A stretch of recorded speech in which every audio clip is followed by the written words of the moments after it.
Hello, everyone, and welcome back to Nightmare Narratives. I can picture some of you already in bed, maybe some of you just getting home from work. Wherever you are, whatever time it is, I'm glad you're here. If this helps you relax or sleep, please like and subscribe. It means a lot. Now let's get you comfortable, and I'll tell you tonight's story. My name is Thomas Blackwater, and I've been a forest ranger for 15 years.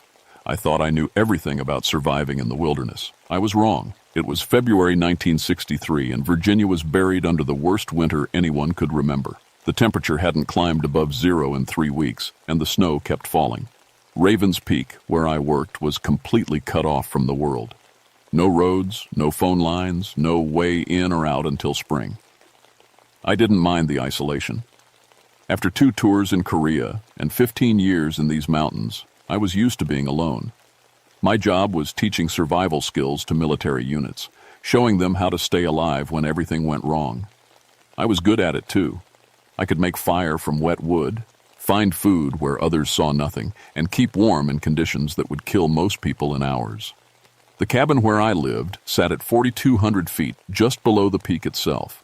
It was a solid building, built to last through the worst weather nature could throw at it. I had enough food stored up to last until April, a good radio for emergencies, and all the gear a man could need. But that morning, something felt different. I woke up hungry, really hungry, in a way that didn't make sense. I'd eaten a full dinner the night before, canned stew, bread, even some chocolate. My stomach should have been satisfied. Instead, it felt like I hadn't eaten in days. I made breakfast anyway, eggs, bacon, coffee. The smell should have made my mouth water, but it didn't. The food tasted like nothing. Worse than nothing. It made the hungry feeling stronger. Outside, the world was white and silent. Too silent. In 15 years on this mountain, I'd never heard such complete quiet. No birds, no squirrels chattering, no sounds at all except the wind through the trees. Even that sounded wrong somehow, like it was whispering words I couldn't quite understand. I put a bet on my snowshoes and headed out to check my weather instruments. The snow was deeper than I'd ever seen it, maybe 15 feet in some places. Walking was hard work, but I'd done it thousands of times before.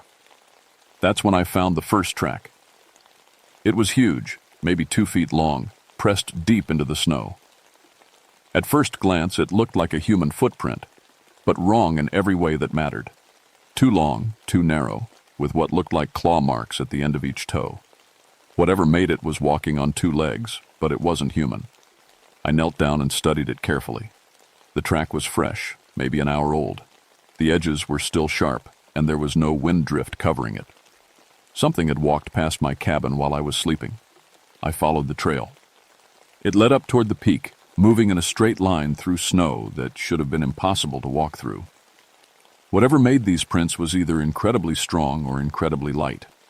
The tracks were spaced far apart too, longer strides than any human could make. After about a quarter mile, the trail stopped. Just ended, like whatever was making it had simply vanished into thin air. I looked around, checking the trees, the rocks, anywhere something might have climbed or jumped. Nothing. That's when I smelled it. It was faint at first, just a hint of something rotten on the wind. But as I stood there, it got stronger. Sweet and sick, like meat left out in the sun too long.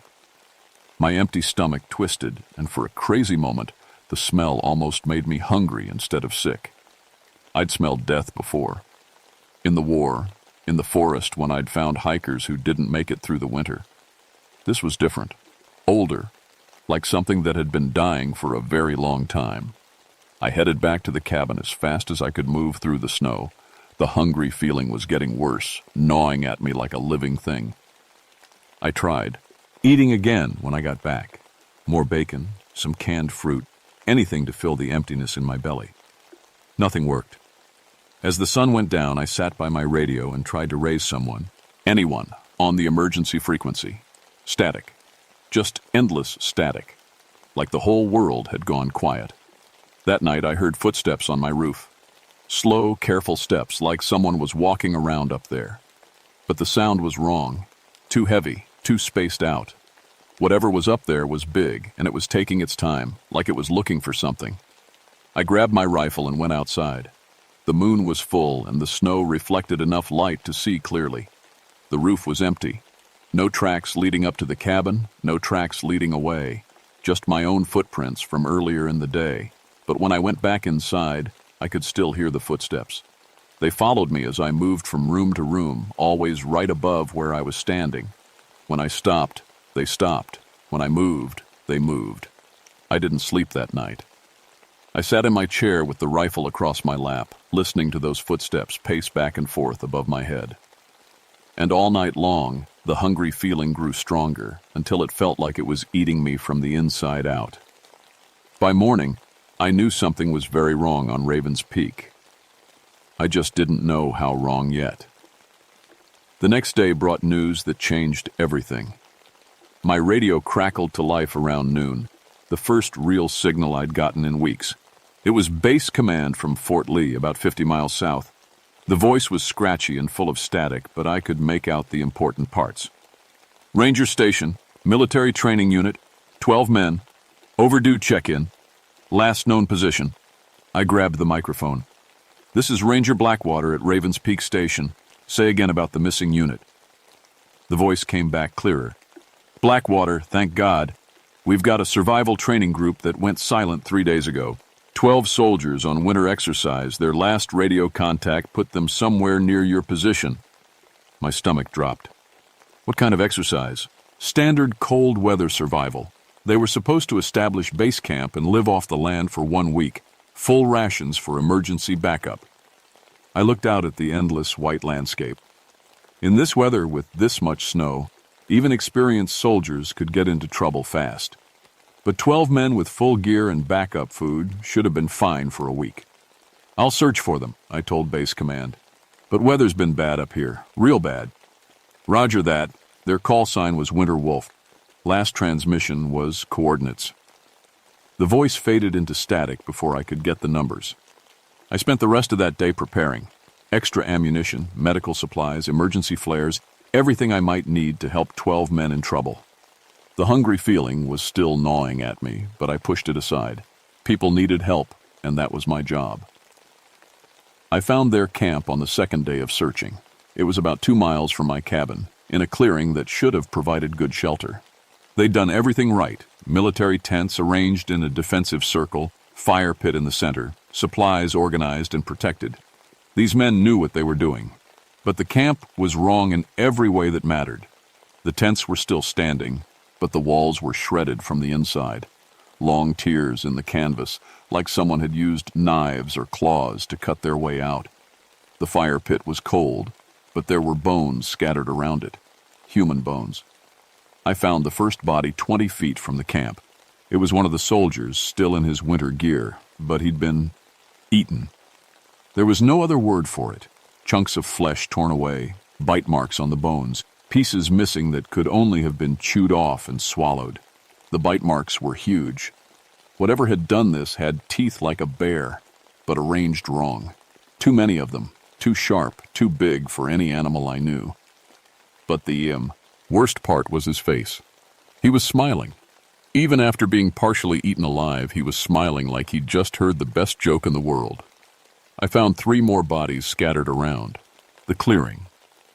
All of them showed the same signs, eaten while still alive, but smiling. One of them was missing both arms and most of his chest, but his face looked peaceful, almost happy. The supply cache told an even stranger story. These men had brought enough food to last 2 weeks, military rations, high-energy bars, even some coffee and chocolate. Most of it was still there, unopened. They'd died with plenty of food just a few feet away. That made no sense. In survival situations, the first thing you do is protect your food supply. These were trained soldiers. They would have fought like hell to defend their rations. Instead, they'd ignored the food completely and done what? Eaten each other. I was examining the largest tent when I heard the voice. "Help me!" It was weak, barely a whisper coming from somewhere nearby. I grabbed my rifle and followed the sound. It led me to a pile of snow about 30 feet from the camp. "Help me, please." I dug fast, throwing snow aside with my hands. About 3 feet down, I found him. It was another soldier, buried but still alive. His face was blue with cold, but his eyes were open and aware. He tried to speak when he saw me, but only a dry croak came out. I got him to the surface and wrapped him in my extra coat. He was in bad shape. Frostbite on his hands and feet. Signs of starvation. Probably hadn't eaten in days. But he was alive. "What happened here?" I asked him. His answer made my blood freeze. "We got so hungry," he whispered. "Hungrier than anything. Hungrier than possible. The food tasted like nothing, like cardboard. But Jimmy," he looked toward one of the bodies. "Jimmy tasted so good." I stared at him. "You ate your fellow soldiers?" He nodded, tears freezing on his cheeks. "We couldn't stop. Even when we knew it was wrong, we couldn't stop. It was like something else was making us do it. Making us hungry for..." He swallowed hard. "For each other." "What about the creature? The thing with the teeth?" His eyes went wide with terror. "You've seen it?" "I found tracks. Bite marks." "It didn't bite us," he said. "We did that. We bit each other. But it was there, watching. Tall as a tree, thin like a skeleton, with teeth like broken glass. It would whisper to us at night, tell us how good we would taste, how hungry we were, how much we needed to eat." He grabbed my arm with fingers that felt like ice. "It made us hungry," he said. "Not just for food. Hungry for flesh, human flesh. And the more we ate, the hungrier we got. Like the hunger was alive, growing inside us, taking over everything else." That's when I felt it again.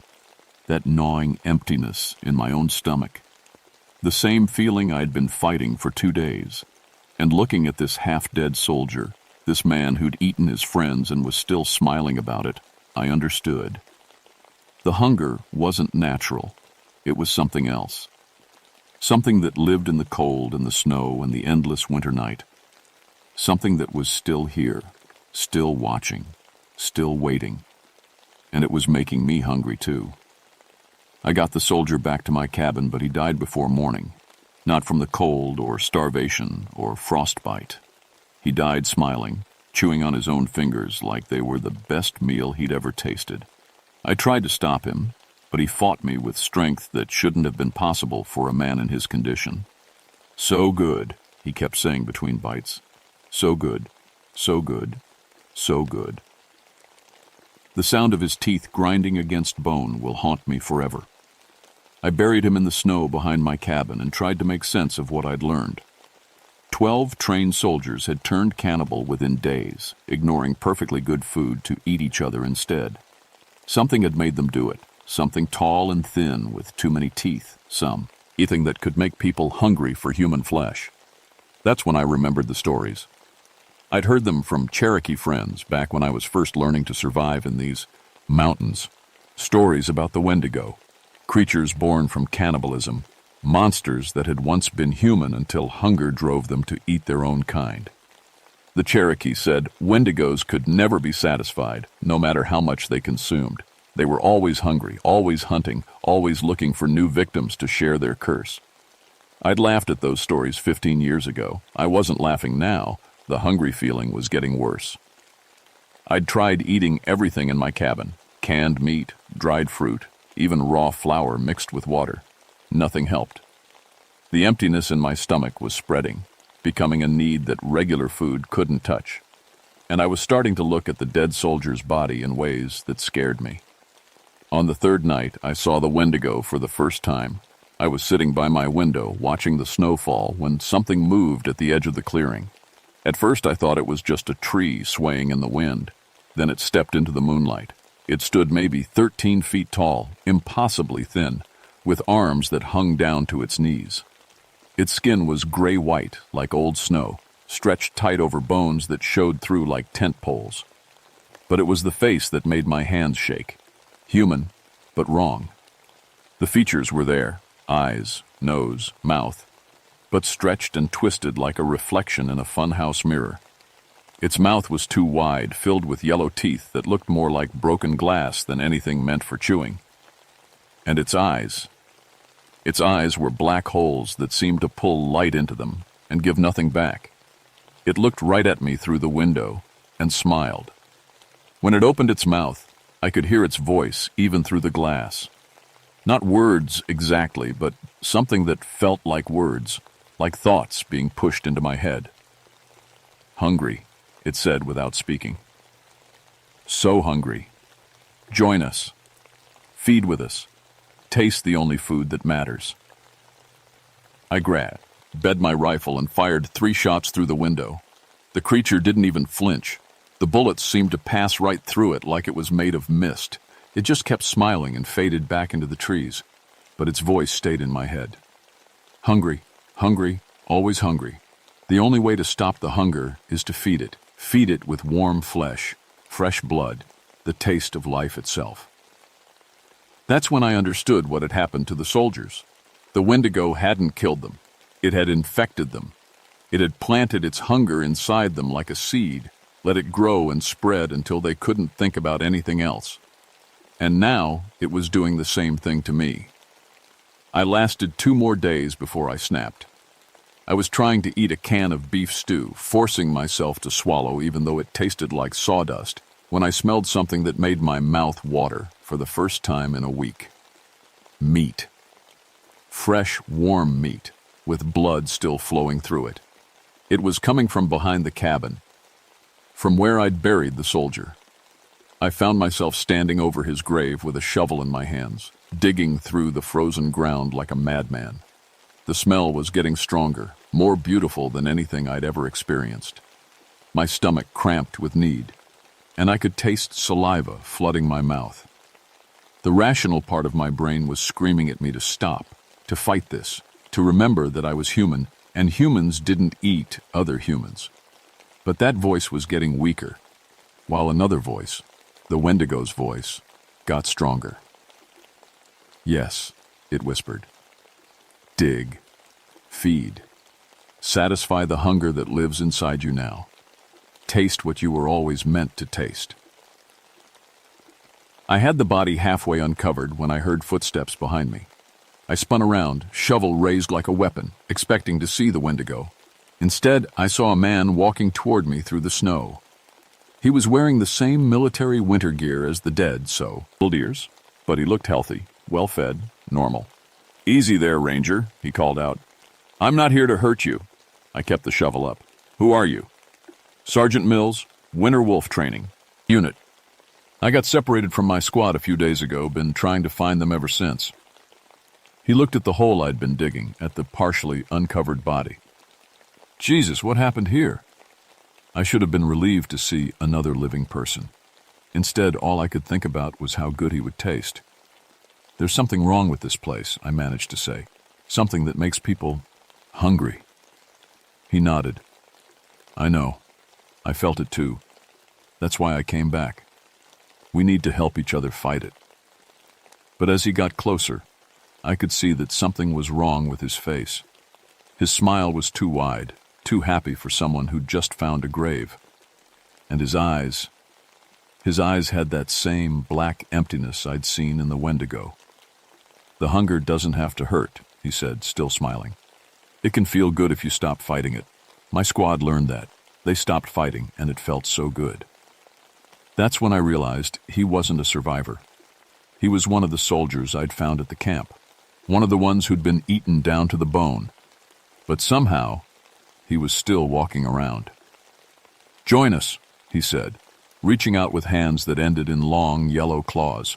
"Feed with us. The hunger is so much easier when you share it." I swung the shovel as hard as I could. It passed right through him like he was made of mist. He laughed, and the sound was like breaking glass. "You can't fight what you're becoming," he said. "Look at yourself. Look at what you were doing when I found you." I looked down at the hole, at the dead body I'd been trying to uncover, at my hands that were still trembling with need. He was right. I was losing the fight against whatever was happening to me. The only question, the dead soldier continued, is whether you want to join us willingly or whether you want us to help you along. That's when I saw them. More figures coming out of the trees, all 12. Soldiers from the Winter Wolf unit walking toward me through the snow. Some were missing arms or chunks of flesh. Others were just skeletons held together by frozen sinew. But they were all smiling, all reaching for me with clawed hands.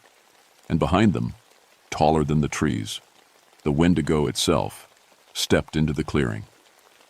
Feed, it said inside my head. Feed, and the hunger will stop hurting. Feed, and you can be part of us forever. I ran. I dropped the shovel and ran through the snow as fast as my legs could carry me. Behind me, I could hear them laughing, but they didn't chase. They didn't need to, because I could feel the hunger spreading through my body like poison. I could feel my teeth getting longer, sharper. I could feel my arms stretching, my fingers turning into claws. I was becoming one of them, and there was nowhere to run that would take me away from what I was turning into. I made it back to my cabin, but barely. My legs were longer now, stretching out with each step until I was covering ground like no human could. My hands had grown claws that scraped against my rifle when I tried to hold it. And the hunger, God, the hunger was everything. It wasn't just in my stomach anymore. It was in my bones, my blood, my thoughts. Every time I looked at my own reflection in the window, I wanted to bite into the flesh I saw there. I caught myself licking my lips when I thought about the taste of my own arm. I had maybe hours before the transformation was complete. Hours before I became like the soldiers, like the Wendigo itself. I had to figure out how to fight this, and I had to do it fast. I started going through everything I could remember about Wendigo legends. The Cherokee stories all said the same thing. Once someone turned cannibal, they were lost forever. The hunger would never stop, never be satisfied. They would keep eating until there was nothing left to eat, and then they would hunt for more. But there were other stories too. Older ones, from tribes that had actually fought Wendigos and won. Fire. They always mentioned fire. Wendigos were creatures of winter, of cold and hunger and endless night. They couldn't survive in heat, couldn't exist in places where warmth and light drove away the shadows. If I could create enough fire, enough heat, maybe I could drive the thing away. Or maybe I was just desperate and grasping at anything that felt like hope. I gathered everything flammable I could find. Kerosene, gasoline for my generator, propane tanks, even my furniture and clothes. I piled it all in the center of my main room and soaked it with fuel. If I was going to burn this thing out, I was going to do it right. That's when they came for me. The dead soldiers surrounded my cabin just after sunset. I could see them through the windows. 12 rotting corpses moving with purpose, their black eyes fixed on me. Some were crawling on all fours like animals. Others walked upright but wrong, their joints bending in directions that should have been impossible. And behind them, the Wendigo towered above the trees like a nightmare given flesh. Why do you fight? Its voice echoed in my skull. The hunger is part of you now. You can feel your body changing, becoming what it was always meant to be. Stop fighting and join your family. My family. That's what it called the soldiers. Its family of cannibals and monsters. The first one came through the window in an explosion of glass. It had been Sergeant Mills when it was alive, but now it was something else. Its jaw hung open too wide, revealing rows of needle-sharp teeth. Its fingers had grown into claws long enough to gut a man with one swipe. I lit a flare and shoved it into the creature's face. It screamed, the first real emotion I'd heard from any of them, and staggered backward. Where the fire touched its skin, the flesh sizzled and blackened. "Fire," I whispered. "It works." But there were 11 more coming through the windows and door. I threw the flare into my pile of fuel and dove for cover behind my overturned table. The explosion lit up the cabin like the sun, and the heat hit me like a physical blow. Every one of the dead soldiers screamed at once, a sound like all the pain in the world compressed into one horrible cry. Through the flames I could see them retreating, their bodies smoking and burning where the light touched them. But they weren't destroyed, just hurt, angry, more desperate than before. And the Wendigo itself was still out there. Clever, its voice said, and now it sounded amused. But fire burns out, fuel runs dry, and you are still becoming one of us, whether you fight or not. It was right. I could feel the changes accelerating, fed by the stress and fear. My spine was stretching, pulling my torso upward. My teeth were pushing through my gums, long and sharp and wrong. Worst of all, the smell of my own burning cabin was making me hungry. The fire was driving the monsters back, but it was also destroying my shelter, my supplies, my only protection against the winter.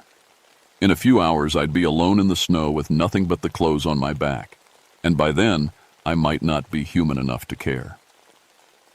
That's when I remembered something else from the old stories. The Cherokee didn't just use fire to fight Wendigos. They used it to purify themselves, to burn away the contamination before it could take hold. I looked at my hands, at the claws that were pushing through my fingernails, at my arms, which were already too long, too thin, too much like the creature outside. The fire was hot enough to burn away what I was becoming, hot enough to hurt in ways that might shock my system back to humanity. I rolled up my sleeves and thrust both arms into the flames. The pain was beyond description. It felt like every nerve in my body was being torn apart and set on fire. I screamed until my throat was raw. But I held my arms in the flames until the smell of my own burning flesh filled the cabin. And something amazing happened. The hungry feeling stopped. For the first time in days, my stomach felt normal. My thoughts cleared. My teeth stopped growing and my spine snapped back to its normal length with an audible pop. The pain had broken the Wendigo's hold on me, but the fire was spreading and the cabin was collapsing around me. I had to get out before the whole place came down. I wrapped my burned arms in wet towels and stumbled outside into the snow. The cold hit my injuries like a hammer. But the pain kept me focused, kept me human. The Wendigo was waiting for me. It stood in the center of the clearing, taller than ever, its black eyes reflecting the flames behind me. The dead soldiers flanked it on both sides, but they kept their distance from the heat. "You think pain will save you?" it asked. "You think suffering will make you pure? Pain is just another kind of hunger, and I can teach you to feed on that too." It raised one impossibly long arm, and I felt something cold wrap around my mind. Not the hunger this time, something worse. The desire to hurt myself, to keep burning, to turn pain into pleasure until I couldn't tell the difference. I felt my feet moving toward the burning cabin, my body trying to walk back into the flames, not to purify myself, but to enjoy the sensation of burning alive. But I still had my rifle, and I still had one flare left. I lit the flare and fired it directly at the pile of propane tanks I'd placed in the cabin. The explosion blew out every window in the building and sent a column of fire 50 feet into the air. The heat was so intense that snow melted in a 100-foot radius around the cabin. The Wendigo shrieked and staggered backward, its form wavering like smoke in the heat. The dead soldiers collapsed, their bodies finally succumbing to the damage that should have killed them days ago. But the Wendigo itself wasn't destroyed, just diminished. "This is not over," it promised as it faded back into the tree. "The hunger lives in this place. It will always live here. And someday, someone else will come. Someone else will feed." Then it was gone, and I was alone with the burning remains of my life. I survived the rest of that winter, but barely. The explosion had destroyed everything: my cabin, my supplies, my radio. I spent the remaining weeks until spring in a shelter I built from the wreckage, living on whatever canned food I could salvage from the ruins. My arms healed badly, leaving scars that looked like twisted rope from wrist to elbow. But I was human.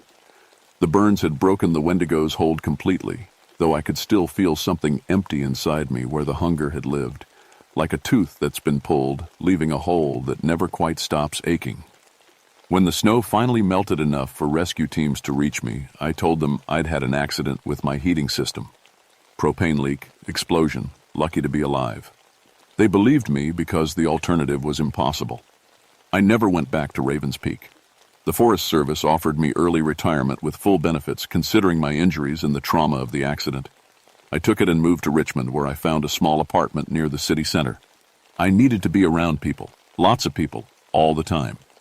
Being alone, even for a few hours, brought back the memory of that gnawing emptiness. But I kept files, maps of the peak, copies of old reports, newspaper clippings about missing hikers and hunting accidents in the area. The pattern was there if you knew how to look for it. Every few years, someone would go missing near Raven's Peak. Sometimes they'd find bodies that showed signs of animal attack. Sometimes they'd find evidence of cannibalism among survivor groups. The Wendigo was still there, still hunting, still spreading its hunger to anyone foolish enough to venture too close during the dark months of winter. I tried warning people. I wrote letters to park services, to hiking clubs, to survival schools. I told them to avoid the area during winter months, to never travel there alone, to be careful of unusual hunger or cravings if they did venture near the peak. Most people thought I was a crazy old man, traumatized by my accident. A few listened, but not enough. The worst part is that I understand now why the Wendigo's victims smile when they die. In those final moments, when the hunger finally consumes everything else, it doesn't hurt anymore. It feels good. It feels like coming home to something you never knew you were missing. I still wake up some nights with that gnawing feeling in my stomach. Not often, but enough to remind me that some hungers never really go away. They just sleep, waiting for the right conditions to wake up and start growing again. 3 months ago, I got a call from a young ranger stationed near Raven's Peak. He'd found my name in some old files and wanted to ask about unusual wildlife activity in the area. Hikers were reporting strange sounds at night, missing food supplies, and what one survivor called an overwhelming urge to eat something other than normal food. I told him what I always tell people who ask.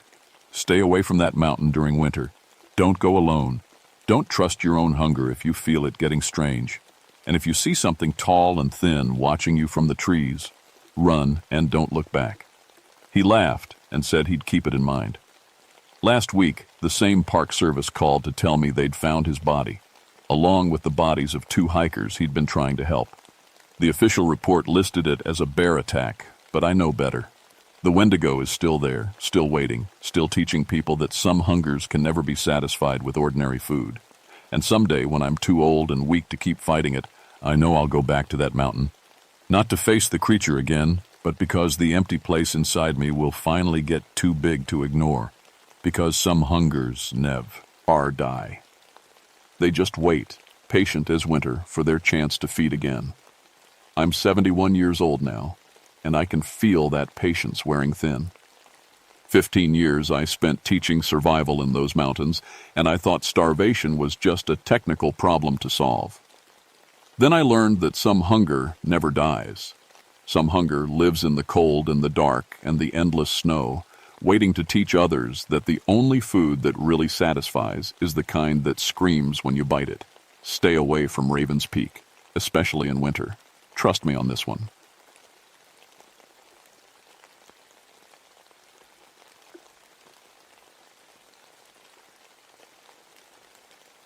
My name is Elizabeth Crowfoot, and I've been a forest ranger for 12 years now. People think my job is all about preventing forest fires and helping lost hikers, but that's not the whole truth. I work in cultural resource management, which means I protect old Native American sites from grave robbers and vandals. It's important work, even if it doesn't sound exciting. I'm 37 years old, and I used to be married, but that didn't work out. No kids either. Maybe that's for the best, considering what I deal with sometimes. Before I became a ranger, I studied anthropology in college. I learned about different cultures and how they bury their dead. That knowledge has helped me more times than I can count. The Daniel Boone National Forest in Kentucky is my territory. It's beautiful country, full of rolling hills and deep valleys. Most of it is peaceful, but some places feel different. Hell's Hollow is one of those places. Hell's Hollow sits 20,800 feet up in the mountains, tucked away where most people never go. You can't drive there. You have to hike for hours through thick woods just to find it. The valley is surrounded by tall rock walls that make it feel like nature's own prison. Even on sunny days, the place stays dark and cold. In September of 1981, I got called out there because of a university research team. They were doing an archaeological survey of Cherokee burial grounds. The Cherokee people used Hell's Hollow as a sacred burial place for hundreds of years before white settlers came. The university had permission from the Cherokee Nation to document the site, and my job was to make sure they followed all the rules about respecting Native American remains. The first thing I noticed when I hiked into Hell's Hollow was the fog. It hung thick and low, never lifting even when the sun was bright outside the valley. I could only see about 20 feet in any direction. The fog felt wrong somehow, like it was hiding something that didn't want to be found. Dr. Sarah Mitchell led the university team. She was a nice woman, maybe 10 years younger than me, with the kind of enthusiasm that comes from loving your work. Her graduate student, Tommy Barnes, was just a kid, maybe 22 years old and excited about his first real dig. "This site is incredible, Elizabeth," Dr. Mitchell told me on my first day there. "The burial patterns are unlike anything we've seen. The Cherokee people arranged the graves in specific geometric shapes. It's like they were creating some kind of map." That should have been my first warning. In 12 years of protecting burial sites, I'd learned that when ancient people did something unusual with their dead, there was always a reason, usually a very important reason. The team had set up camp near the center of the valley, close to where they found the most graves. They worked carefully, using small brushes and tools to uncover bones without damaging them. Everything looked normal at first. But as the days passed, I started noticing things that bothered me. The bones weren't where they should be. Cherokee burial practices were very specific.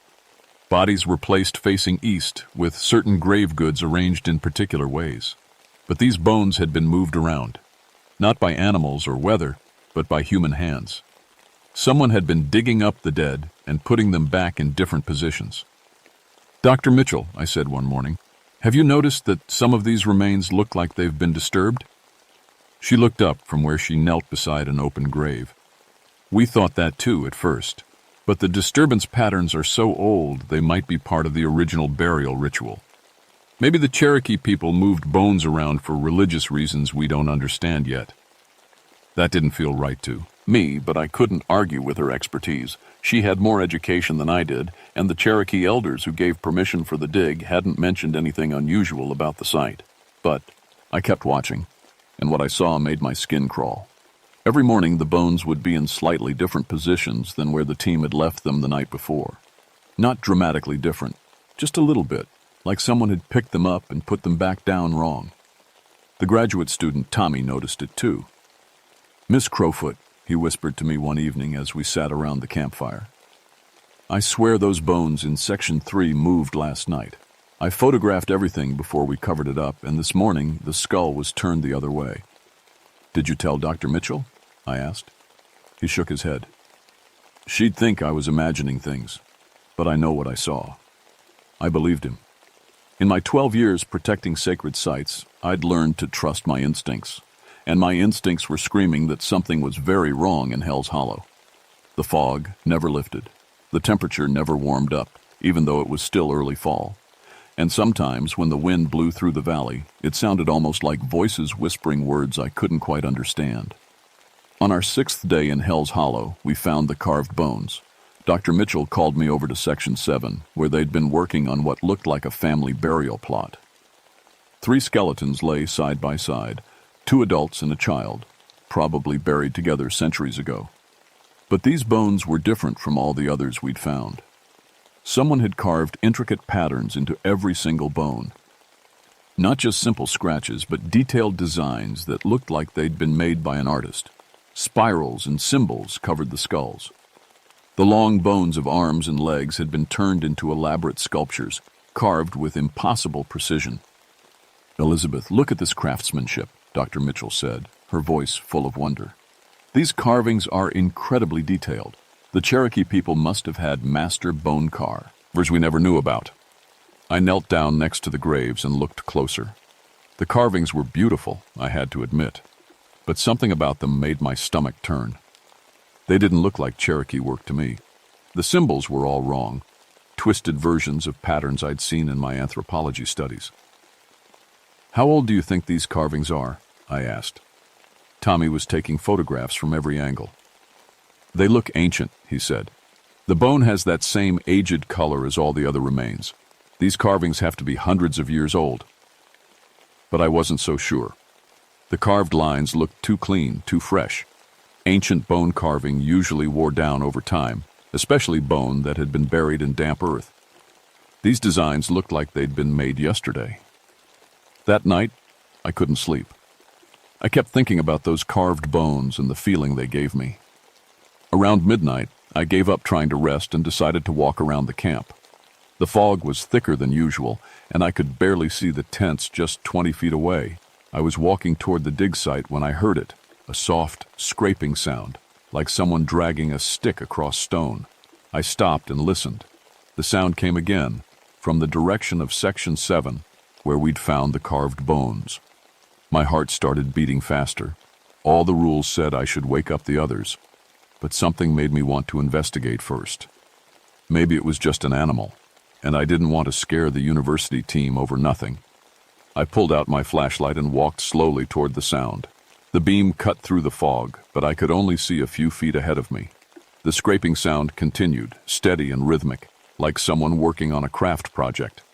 When I reached Section 7, I could hardly believe what I saw. Tommy Barnes was kneeling beside the graves, but something was wrong with him. He was perfectly still, like a statue. His arms hung at his sides, and his head was tilted at an odd angle. The scraping sound was coming from the bones in the grave. They were moving. The carved bones were sliding across each other, rearranging themselves into new patterns. I watched in horror as a femur rolled over and aligned itself with a carved rib bone. The skull turned slowly until it faced directly up at the sky, all without anyone touching them. "Tommy?" I whispered. He didn't respond. I reached out and touched his shoulder. He was ice cold, and when I shook him gently, his head lolled forward like he was unconscious. But his eyes were open, staring down at the moving bones with a look of pure terror. The scraping sound stopped suddenly.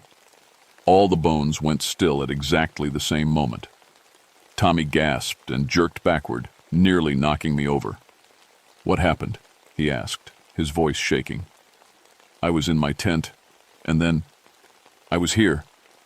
How did I get here?" I helped him stand up. His whole body was trembling. "What's the last thing you remember?" I asked. "I was looking at the photographs I took today. I was studying the bone carvings, trying to figure out what they meant. Then I felt really tired, and I thought I'd just rest my eyes for a minute." He looked around frantically. "Why am I out here? Did I sleepwalk?" I didn't know what to tell him. I'd seen the bones move with my own eyes, but how could I explain that? Who would believe me? "Let's get you back to your tent," I said. "You probably just got confused in the fog." But as we walked away, I looked back at Section 7. In the beam of my flashlight, I could see that the bones had arranged themselves into a perfect spiral pattern. They looked like they were pointing towards something deeper in the valley, something hidden in the fog. The next morning, Dr. Mitchell was excited about a new discovery. During the night, someone had found another set of carved bones in Section 12, about 50 yards from where we'd been working. But these bones were different. They weren't ancient Cherokee remains at all. They were fresh. Bones still had bits of dried flesh clinging to them, and they smelled like death. But they'd been carved with the same intricate patterns as the ancient bones. Someone had taken a recently dead person and turned their skeleton into art. "We need to call the police," I told Dr. Mitchell. "These bones are from someone who died recently. This might be a murder scene."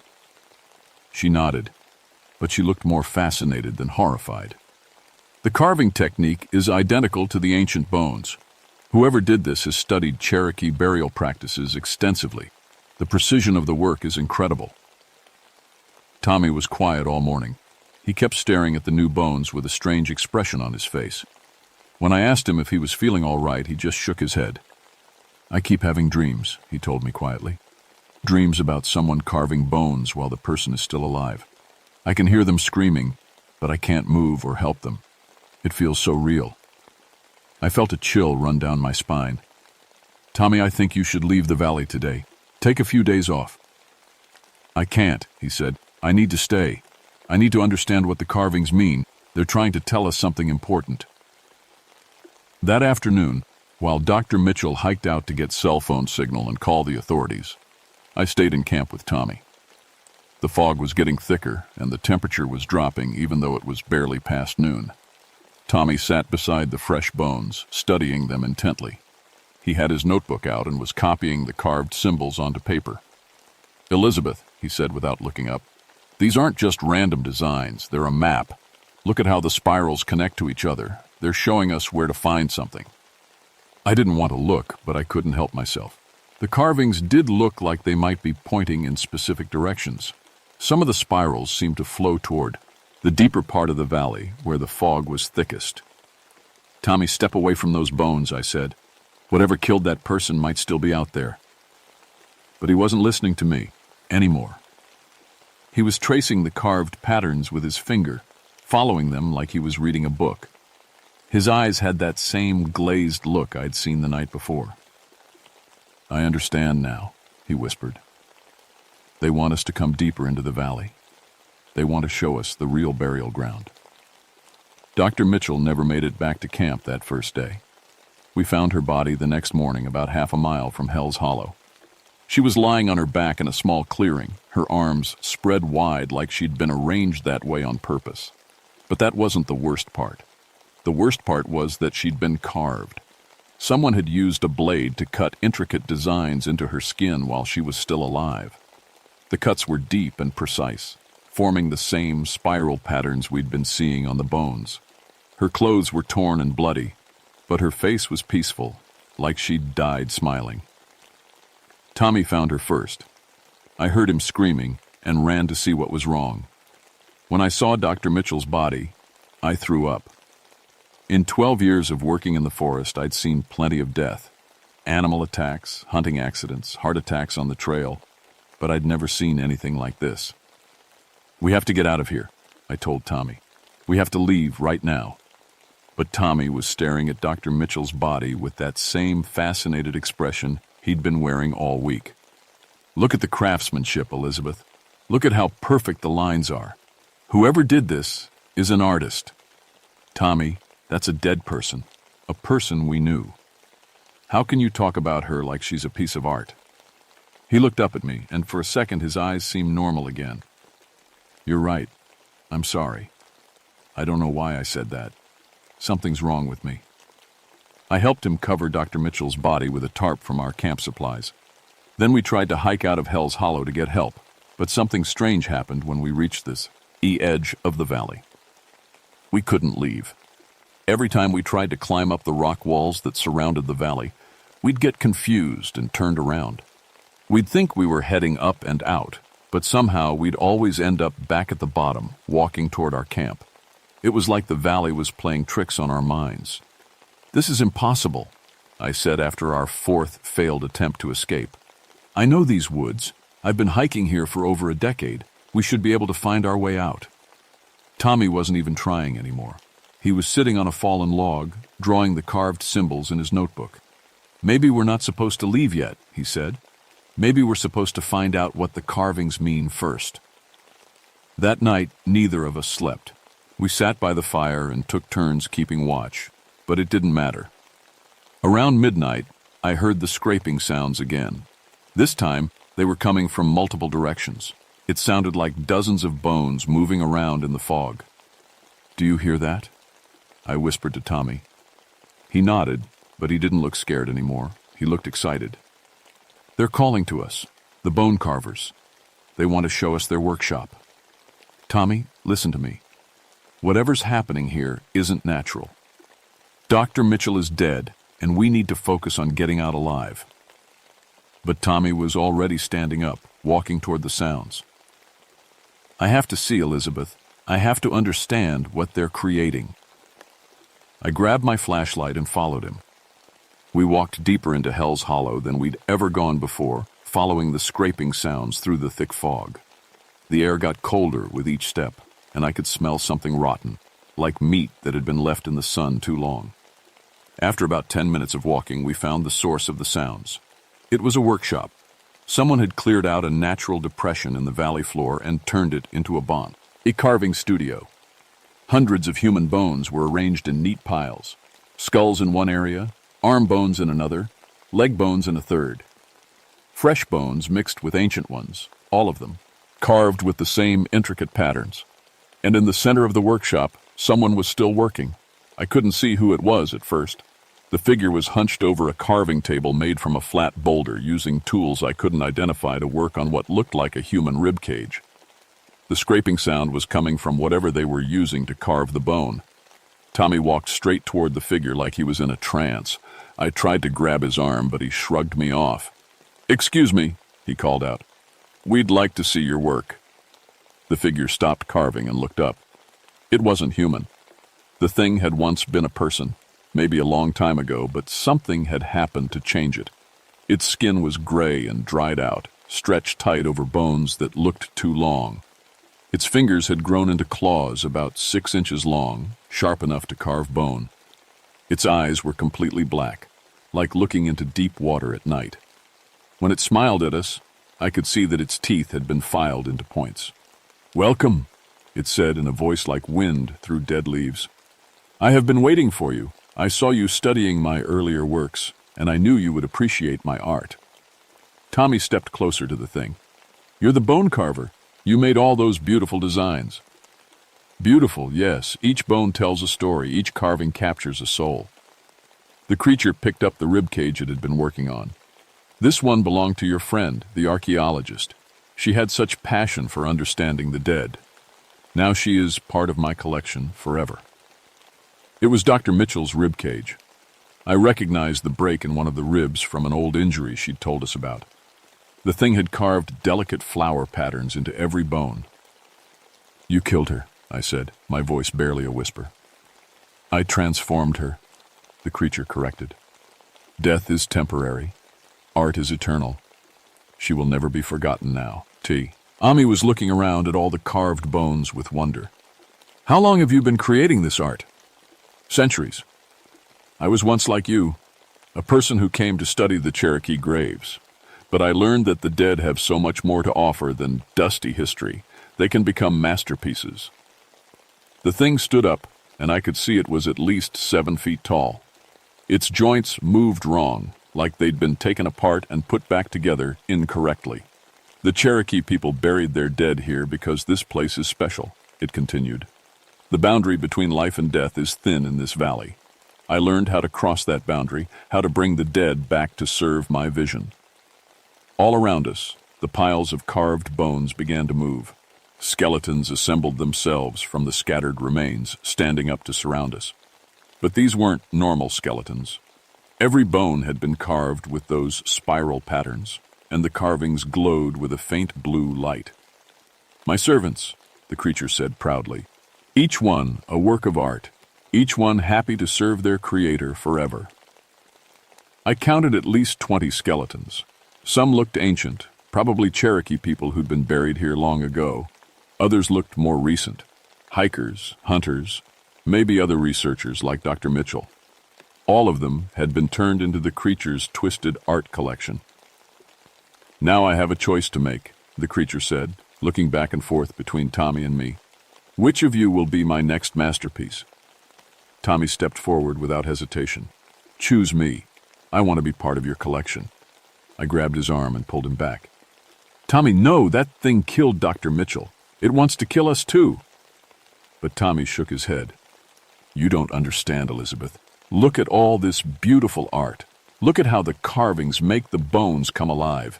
This is the most important archaeological discovery in history." The creature laughed, a sound like breaking glass. "Your friend understands the value of my work, but I think I will choose you, Forest Ranger. You have protected burial grounds for so many years. You understand the sacred nature of bones." The skeleton servants started moving closer. I could hear their carved bones clicking together as they walked. The blue glow from their carvings was getting brighter, and I realized the light was coming from inside the bones, like something was trapped in there. "The Cherokee people who were buried here," I said, backing away slowly. You took their spirits and trapped them in carved bones. I gave them purpose, the creature corrected. Instead of rotting in the ground, they became art. Instead of being forgotten, they became eternal. But I was starting to understand something important. In my anthropology studies, I'd learned about Cherokee burial practices. The Cherokee people believed that spirits needed to be properly released to find peace in the afterlife. If their bodies were disturbed or their burial rituals interrupted, their spirits would be trapped in the world of the living. This creature had been trapping spirits for centuries, turning them into slaves. That's why the carved bones moved. They weren't just art, they were prisons. You're not an artist, I told the creature. You're a torturer. You've been keeping these people trapped, forcing them to serve you against their will. The creature's black eyes narrowed. You know nothing about art, but you will learn. When I carve your bones while you're still alive, when I trap your spirit in beautiful patterns that will last forever, then you will understand. It started walking toward me, those 6-inch claws extending from its fingers. The skeleton servants moved to block any escape route. I was trapped in the middle of the bone workshop, surrounded by the creature's victims. But then I remembered something else from my studies. Cherokee burial grounds were sacred because they were blessed by tribal shamans. The spiritual power of the place was supposed to protect the dead and help their spirits find peace. The creature had corrupted that power, turned it twisted and wrong. But maybe the original blessing was still there, buried under centuries of evil. "Tommy," I called out, "your notebook. Do you still have the rubbings you made of the Cherokee symbols from the legitimate burial sites?"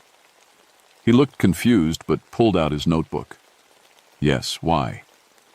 "The real Cherokee symbols, not the carved ones this thing made. Show them to the spirits. Remind them what they're supposed to look like." Tommy opened his notebook and held up his drawings of the authentic Cherokee burial symbols. The skeleton servants stopped moving. The blue glow in their bones flickered like candles in the wind. "What are you doing?" the creature snarled. "My servants, seize them!"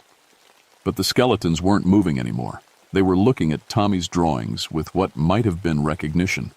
The authentic Cherokee symbols were reminding them of who they used to be. I started reciting what I could remember of Cherokee funeral prayers from my anthropology classes. My pronunciation was probably terrible, and I didn't know all the words, but I tried to honor the spirits the way they deserved to be honored. The creature let out a shriek of rage and lunged at me with its claws extended. But one of the skeleton servants, an ancient Cherokee warrior based on the style of his carved burial goods, stepped between us. The warrior grabbed the creature's wrists with his bony hands. "You will not harm her," the warrior said, his voice echoing from inside his carved bones. "She shows respect for the dead." More skeleton servants began to turn against their creator. They formed a circle around the creature, trapping it the same way it had trapped their spirits. The blue glow in their bones was changing, becoming warmer and brighter. "No!" the creature screamed. "You are mine. I made you beautiful. I gave you purpose." But the Cherokee warrior shook his head. "You gave us slavery. She offers us peace." The warrior looked at me, and somehow I could see kindness in his empty eye sockets. "Finish it, protector of sacred places. Send us home." I continued the funeral prayers, speaking as clearly and respectfully as I could. As I spoke, the blue glow began to fade from the carved bones. One by one, the skeleton servants crumbled to dust, their spirits finally free to continue their journey to the afterlife. The creature fought desperately, but without its servants to help it, it was outnumbered. The Cherokee warrior held it still while I completed the prayers. "This place is sacred," I said in my strongest voice. "These people deserve respect, not slavery. Their spirits deserve peace, not imprisonment." The creature's form began to waver, like it was made of smoke instead of flesh and bone. "You don't understand," it whispered. "I was trying to make them eternal." I was trying to save them from being forgotten. By torturing them for centuries? I asked. By turning them into your personal slaves? That's not salvation. That's damnation. The creature looked around at the piles of carved bones that were slowly crumbling to dust. Its workshop was falling apart as the spiritual energy that powered it was released. My art, my beautiful art, was never yours to create, the Cherokee warrior said. These bones belong to people with families, with names, with stories. You stole all of that from them. The creature let out one final shriek before it collapsed into a pile of gray ash. The wind blew through Hell's Hollow and scattered the ash into the fog, erasing the last traces of its existence. The Cherokee warrior was the last to go. As his bones began to crumble, he looked at me one more time. Thank you, he said simply. The sacred ground is clean now. We can rest. And then he was gone, joining his people in whatever comes after this life. Tommy and I found ourselves alone until Hell's Hollow as the sun rose the next morning. The fog was finally lifting, and we could see the valley clearly for the first time. Without the creature's evil influence, it looked like what it was supposed to be, a peaceful resting place for people who had lived and died centuries ago. The Cherokee burial sites were still there, but now the bones lay in proper positions, facing east according to traditional burial practices. All the carved bones had crumbled to dust, taking the creature's corrupt art with them. Only the legitimate Cherokee grave goods remained, pottery, tools, and jewelry that families had buried with their loved ones. We were able to hike out of the valley without any problems. The confusing paths and wrong turns had been part of the creature's power to trap visitors. With that power broken, Hell's Hollow was just another mountain valley.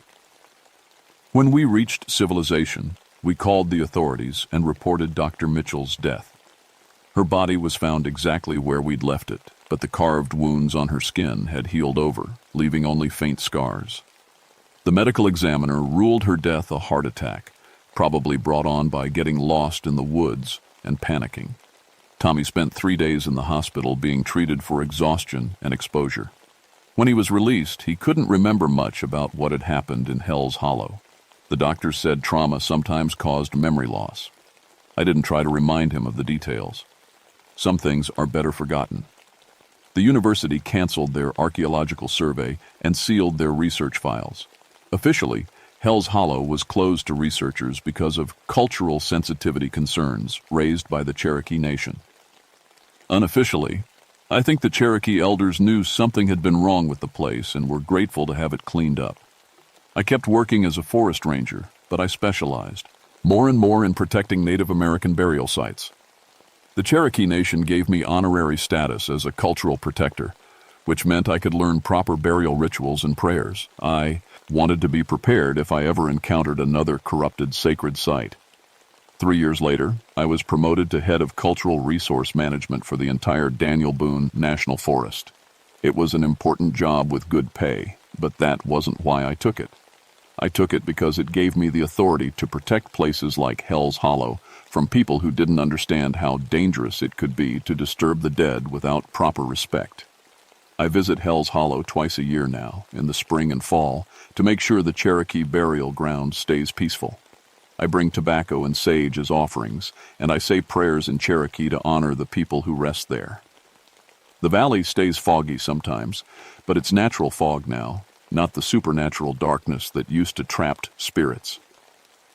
Tommy went back to school and finished his graduate degree, but he switched from archaeology to library science.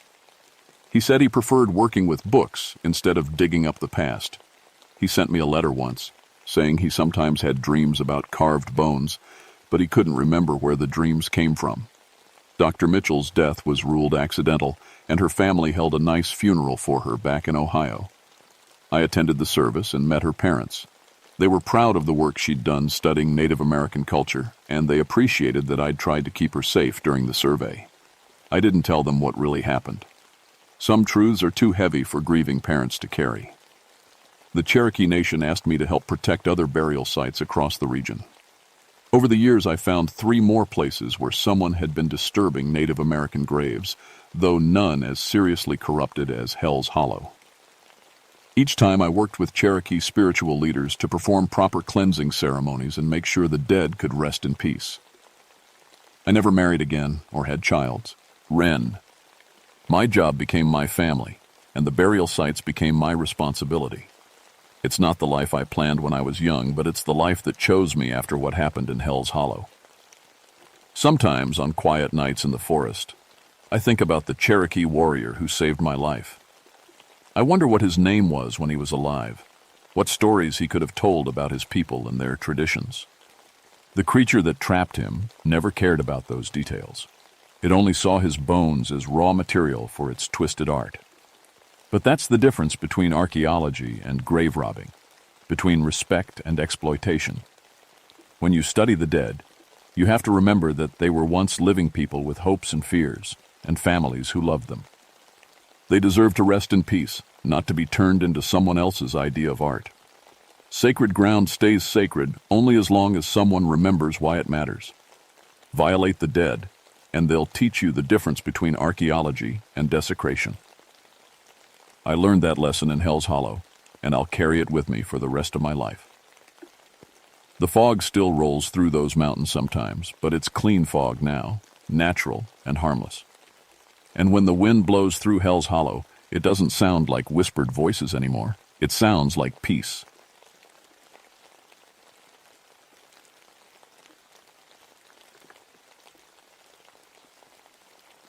My name is Daniel Wolfhart, and I've been a park ranger for 20 years. Most folks think they know what darkness looks like, but they're wrong. Real darkness isn't just the absence of light, it's something that moves, breathes, and hunts. I work nights in the Great Smoky Mountains of Tennessee. My grandmother was Cherokee, and she taught me things the Park Service manual never covered. How to walk so quiet that deer don't lift their heads. How to read animal tracks in moonlight. How to feel when something wrong is watching you from the trees. Midnight Ridge sits at 3,600 feet, trapped between 2 taller peaks. The sun never touches it directly, not even in summer. In winter, with the thick clouds we get, that place stays dark for weeks at a time. The Cherokee called it a thin place, somewhere the spirit world pushes through. Later, during the Civil War, they executed deserters up there. The ground soaks up violence like a sponge soaks up water. December 1992 was the worst winter I'd ever seen. Snow came early and stayed late. The clouds hung so low you could almost touch them, blocking out the moon and stars. Most nights, you couldn't see your hand in front of your face without a flashlight. That's when the hikers started talking. First, it was just stories around the ranger station coffee pot. A family from Atlanta said something followed them down the trail. No sounds, no footprints, just the feeling of being watched by something that shouldn't exist. They kept looking over their shoulders and seeing shapes that looked like people, but when they shined their lights, nothing was there. Probably just bears, said Ranger Mills. He was new, only 2 years on the job. Bears can walk on their back legs. Looks human from a distance. But I knew bears. Bears make noise. Bears smell like bears. These hikers described something different, something that moved without sound and had no smell at all. Something that cast shadows even when there was no light to cast them. The reports kept coming. A group of college kids said shadows chased them off the ridge. Not regular shadows, shadows that moved like people but had no bodies to make them. Shadows that got closer every time they stopped to rest. I should have paid more attention to what my grandmother used to say. When shadows start walking by themselves, it means the dead are trying to come back. 3 nights before the winter solstice, I got the call that changed everything. "Daniel, we need you up on Midnight Ridge," the dispatcher's voice crackled through my radio. "Missing hiker, last seen yesterday afternoon. Name's Jennifer Walsh, 25 years old, experienced backpacker." I loaded my gear and headed up the mountain. The temperature was dropping fast, maybe down to 15 degrees. Without shelter, Jennifer had maybe 6 hours before hypothermia killed her. The trail to Midnight Ridge winds through thick pine forest. During the day, it's just challenging. At night, in winter, it becomes a maze. Every tree looks the same. Every rock formation could be hiding anything. Your flashlight beam only reaches about 20 feet, and beyond that, the world disappears into nothing. I'd walked this trail hundreds of times, but something felt different that night. The usual forest sounds were missing. No owls, no rustling in the underbrush. Even my footsteps seemed too loud, like the whole mountain was holding its breath. About halfway up, I found Jennifer's backpack hanging from a tree branch 8 feet off the ground. No way she could have hung it there herself. No way the wind could have blown it that high. And there were no boot prints in the snow around the tree. Not hers. Not anyone else's. I radioed for backup and kept climbing. The ridge was still 2 miles away, but already I could feel it pulling at me. The darkness up there wasn't natural. It was thick, like black water, and it seemed to move on its own. My flashlight started flickering. Brand new batteries, but the beam kept getting weaker. By the time I reached the ridge, I was down to a dim yellow glow that barely lit the ground at my feet. That's when I saw my first shadow walker. It stood about 30 feet away, near the edge of the tree line. Human-shaped, but wrong. Too tall, too thin, and completely black. Not black like someone wearing dark clothes. Black like a hole cut out of the world. I shined my dying flashlight at it. The beam went right through like it was made of smoke. But when I looked away from my light, the thing was solid again.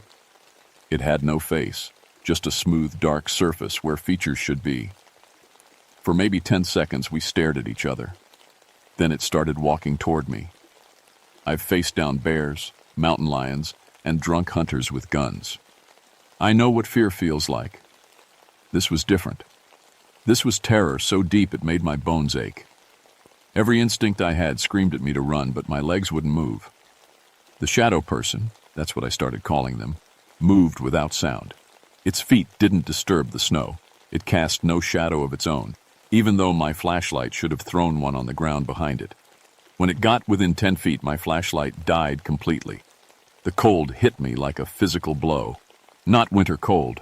This was the cold of deep space, of death itself. My breath came out in thick clouds and ice started forming on my jacket. I fumbled for my backup flashlight.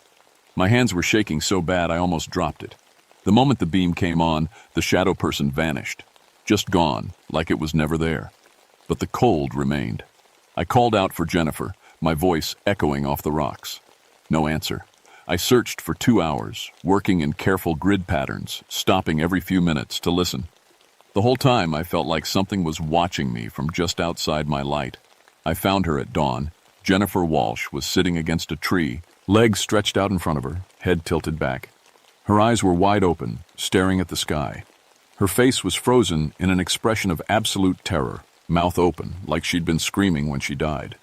But here's the thing that made no sense. The temperature that night had been around 15 degrees. Cold enough to kill, sure, but Jennifer was frozen solid. Her body was hard as stone, like she'd been in a deep freeze for weeks. Her skin was white as paper, and when I touched her hand to check for a pulse, it felt like touching ice. The medical examiner later said she'd died of hypothermia, but he couldn't explain why she'd frozen so completely in such a short time. He also couldn't explain why there were no signs of struggle. No evidence that she'd tried to build shelter or stay warm. She'd just sat down and died. But I saw something the medical examiner missed. In the snow around Jennifer's body, there were marks, not footprints, more like places where the snow had been pressed down by something heavy. The marks formed a perfect circle around her, about 10 feet across, as if something had been walking around and around her while she died.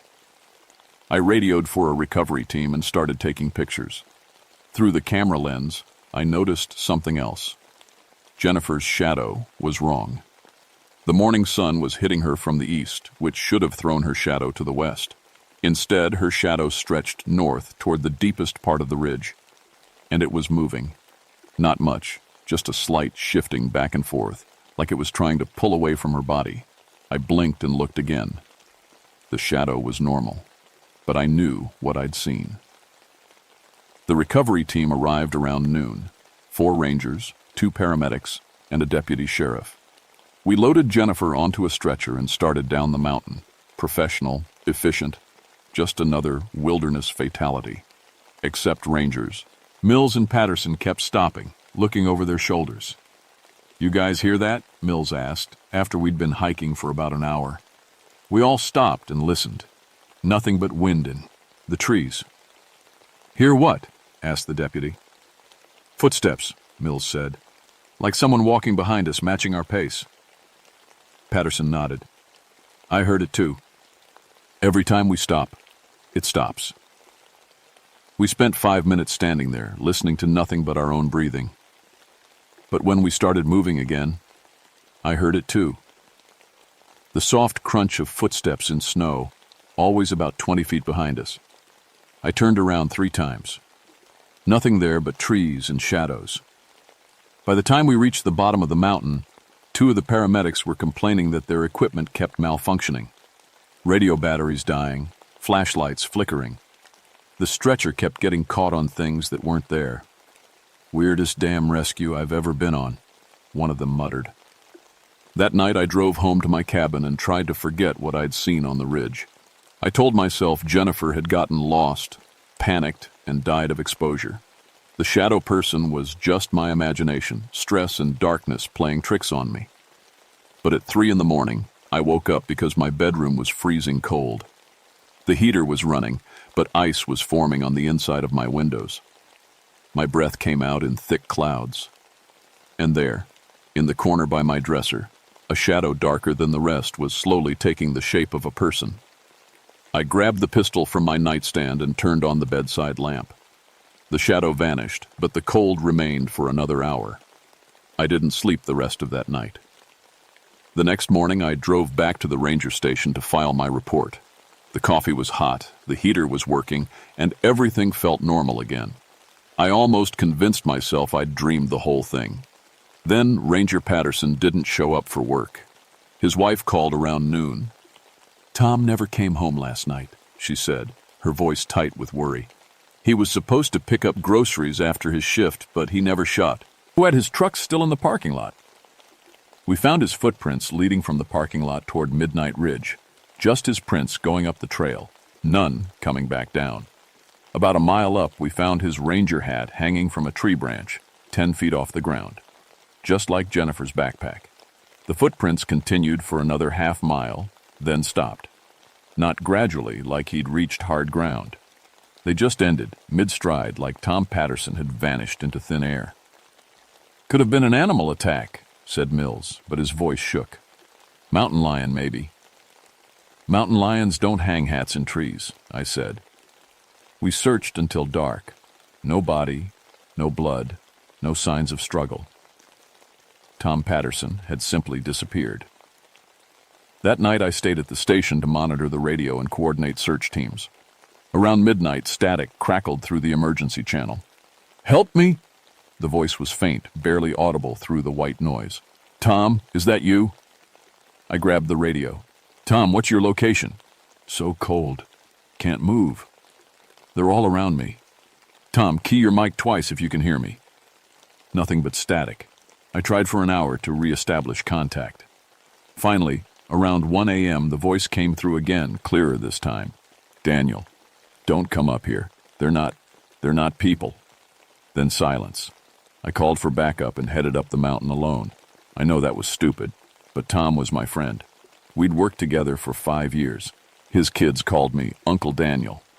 The trail felt different than it had the night before. Colder, darker. My flashlight kept dimming even with fresh batteries. Twice I heard footsteps behind me. When I turned around, I caught glimpses of human-shaped shadows moving between the trees. But they were always just outside my light. I found Tom about 2 miles up, in a small clearing I'd never seen before. He was standing in the center, perfectly still, arms at his sides. His ranger jacket was covered in frost, and his face was pale as snow. "Tom!" I ran toward him. "Tom, are you okay?" He didn't respond. As I got closer, I could see his breath coming out in small white puffs. He was alive, but barely. His eyes were wide open, staring at something I couldn't see. "Tom, it's Daniel. Can you hear me?" He turned his head toward me, moving like his joints were frozen. When he spoke, His voice sounded like it was coming from far away. "They want my shadow," he whispered. "They said they'll let me go if I give them my shadow." "Tom, you're hypothermic. We need to get you off this mountain." "Look around, Daniel. Really look." I turned my flashlight in a slow circle. The beam revealed shapes standing at the edge of the clearing. Shadow people, maybe a dozen of them, perfectly still, waiting. My light passed over them without effect. They were solid darkness, human-shaped holes in the world. "They've been here for hours," Tom said, "talking to me, telling me things." "What kind of things?" "About the people who died here. Cherokee warriors killed by soldiers. Soldiers killed by Cherokee. Everyone who ever died violent on this mountain. They don't rest, Daniel. They can't rest. And they're hungry." The temperature dropped another 10 degrees. Ice began forming on my jacket. One of the shadow people stepped forward. This one was different from the others, taller, more solid-looking. When it moved, the air around it shimmered like heat waves, but cold instead of hot. It spoke without a mouth, its voice coming from everywhere at once. "You brought us fresh life," it said. "We thank you." "Tom, we're leaving. Now." I grabbed his arm. The moment I touched him, pain shot up my hand like an electric shock. Tom's skin was cold as ice, but underneath I could feel something moving, something trying to pull away. His shadow. It was trying to separate from his body. "I can't leave," Tom whispered. "If I try to leave, they'll take it by force, and then I'll be like them." "Take Wash." "My shadow. They feed on shadows, Daniel, on the life that casts them. Each person they consume makes them stronger." The lead shadow person moved closer. I could feel its presence like a weight pressing down on my chest. "Give us the shadow freely and the flesh may go," it said. "Resist, and we take both." "How many people have you killed?" I asked. "Killed?" The thing sounded amused. "We do not kill, we preserve. All who died here live within us now. The Cherokee boy who bled out with 3 bullets in his chest. The Confederate soldier who froze to death in these woods. They are part of us forever." Tom looked at me with desperate eyes. "They showed me things, Daniel. Memories of everyone who ever died on this mountain. I felt their fear, their pain, their last moments. And I understood death isn't the end. It's just different." I tried to pull Tom toward the tree line, but he wouldn't move. His feet seemed rooted to the spot. "Tom, listen to me. Whatever these things are, they're lying. Don't trust them. Look at your own shadow, Daniel." I looked down. My shadow stretched across the snow, cast by my flashlight beam. But it was moving wrong, like it was trying to walk in a different direction than my body. The shadow people began closing in. "Choose quickly," the leader said. "Dawn comes in 3 hours. If you are still here when the sun rises, the choice will be made for you." That's when I remembered my grandmother's stories about Cherokee light ceremonies, about how the old warriors would drive away evil spirits with sacred fire. I also remembered the emergency flares in my backpack. "Tom, when I give the signal, run for the trees. Don't look back, don't stop. Get off this mountain." "What about you?" "I'm going to buy us some time." I pulled out a road flare and struck it against the igniter. Red fire blazed to life, 10 times brighter than my flashlight.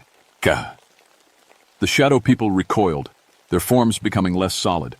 "Run!" Tom stumbled toward the tree line. I followed, holding the flare high, sweeping it back and forth. The shadow people circled us like wolves, staying just outside the light. We made it maybe 50 yards before Tom collapsed. "Can't feel my legs," he gasped.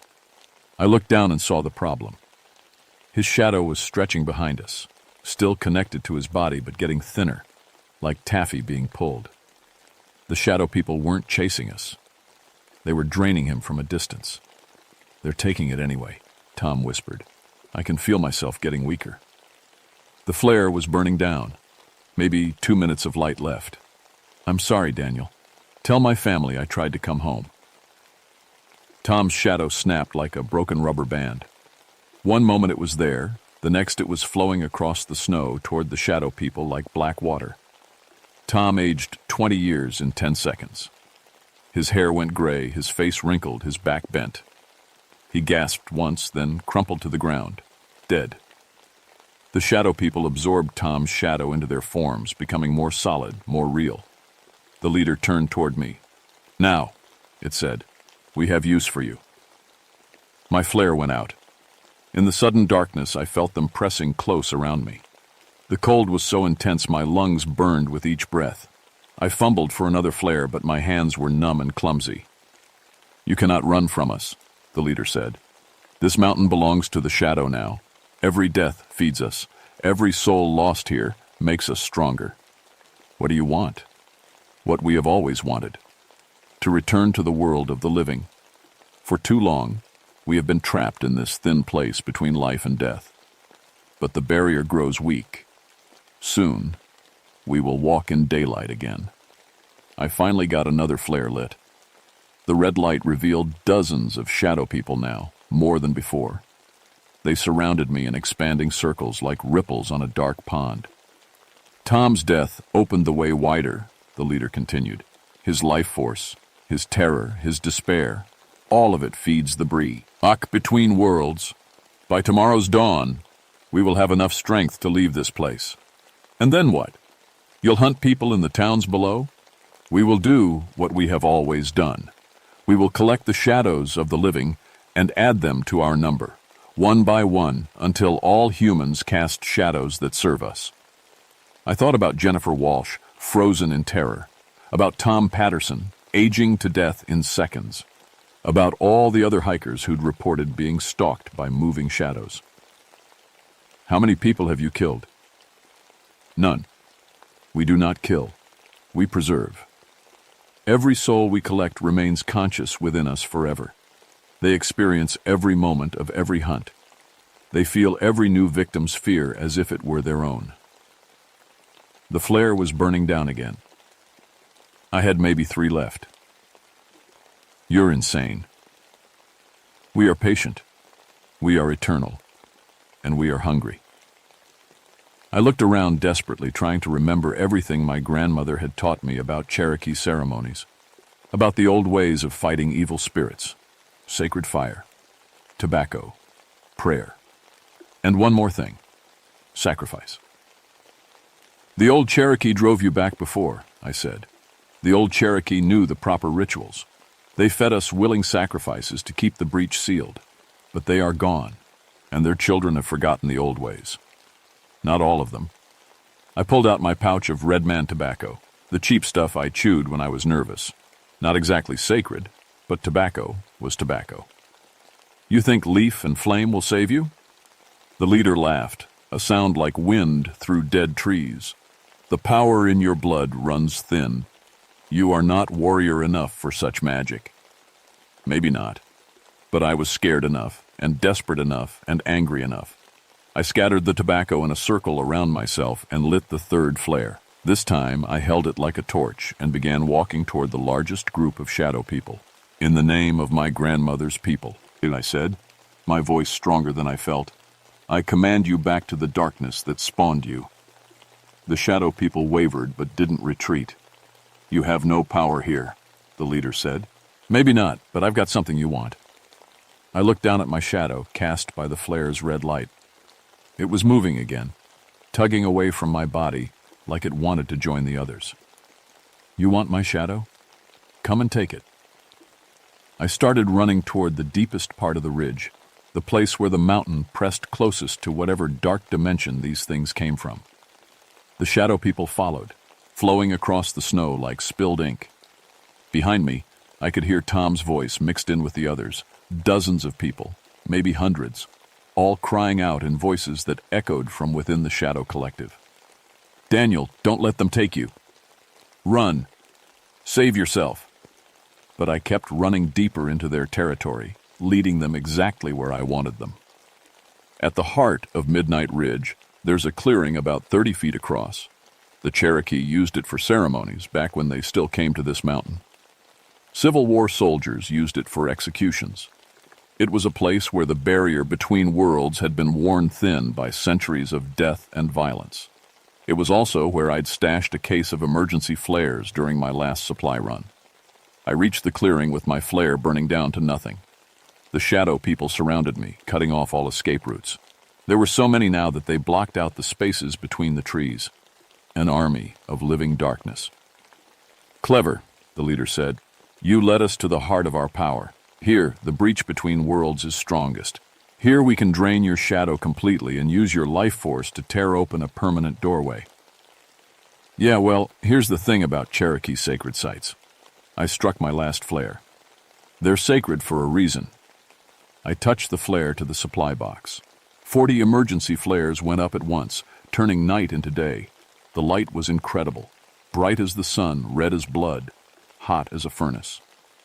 The shadow. People shrieked and recoiled, their forms becoming transparent. Some of the smaller ones simply dissolved, but the leader and his core group held their ground. "Light alone will not banish us," he snarled. "We have fed on too much fear, absorbed too many souls. We are beyond your power to destroy." He was right. Even with all that light, I could see them starting to solidify again as their eyes adjusted. In a few minutes, they'd be as strong as ever. That's when I remembered the last part of my grandmother's stories, the part I'd hoped I wouldn't need. Cherokee light ceremonies didn't just use fire and tobacco. They used life force, the willing sacrifice of the person performing the ritual. I stepped into the center of the blazing flares and opened my arms. "You want my shadow?" I shouted. "You want my life force? Then take it all at once." I grabbed 2 of the burning flares and held them against my chest. The heat seared through my jacket, but I didn't let go. I started chanting in Cherokee, words my grandmother had taught me when I was 7 years old, words I'd never fully understood until now. "Spirits of darkness, I offer my life freely to seal the breach you have torn. By fire and blood and willing sacrifice, I bind you to the shadow world forever." The flares burned through my jacket and into my skin. Pain like nothing I'd ever felt shot through my body. But with the pain came something else. Power. Real power. The kind that comes from offering everything you have for the protection of others. Light began pouring out of my body.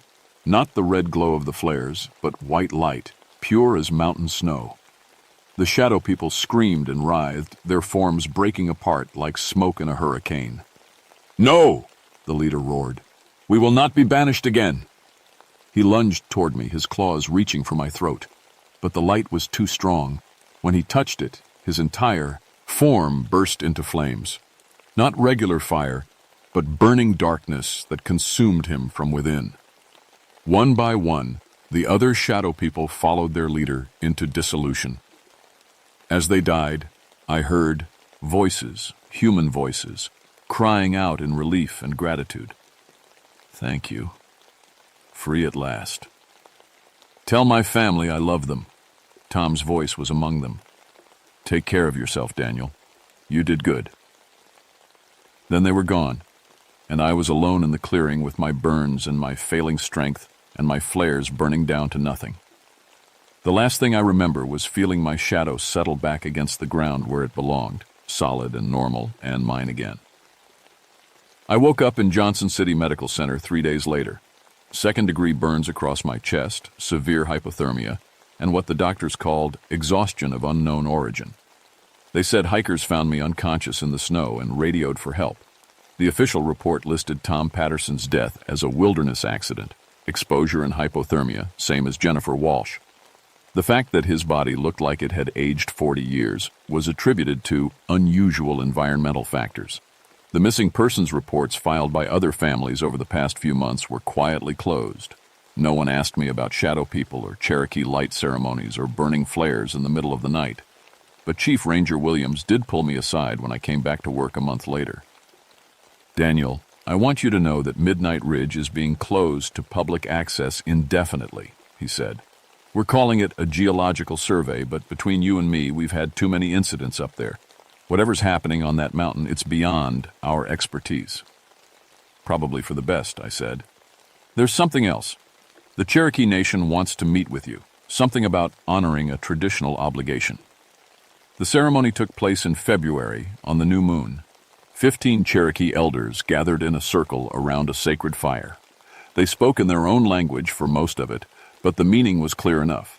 They were giving me a title, Guardi, and of the thin place, a keeper of the barrier between worlds.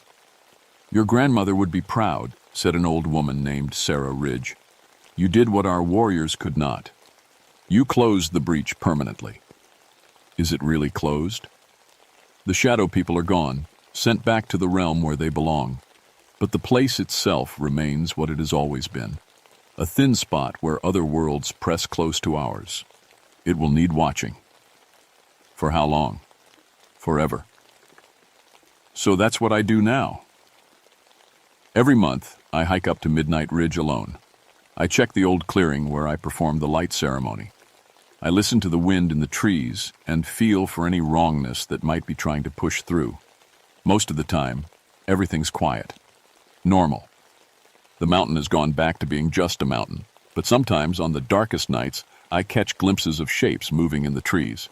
Not shadow people, something else. Something that was waiting on the other side when I sealed the breach. Something that's still trying to find its way through.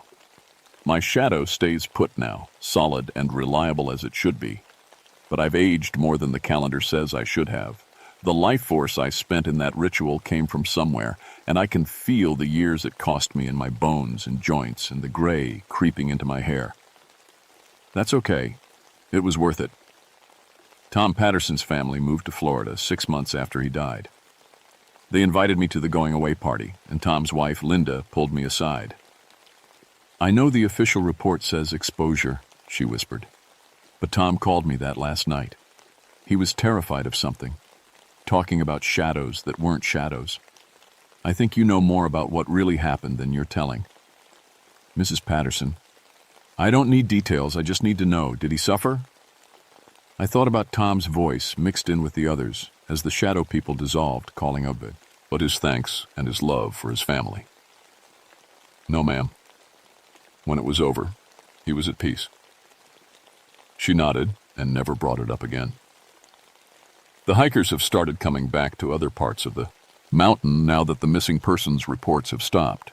They stick to the marked trails and camp in designated areas, and so far we haven't had any more incidents. But I keep the emergency flares stocked, just in case. And every night when I go home to my cabin, I check my shadow in the lamplight to make sure it's still attached properly. Because you never know what's out there in the darkness, waiting for the barriers between worlds to grow thin again. And if they do, I'll be ready.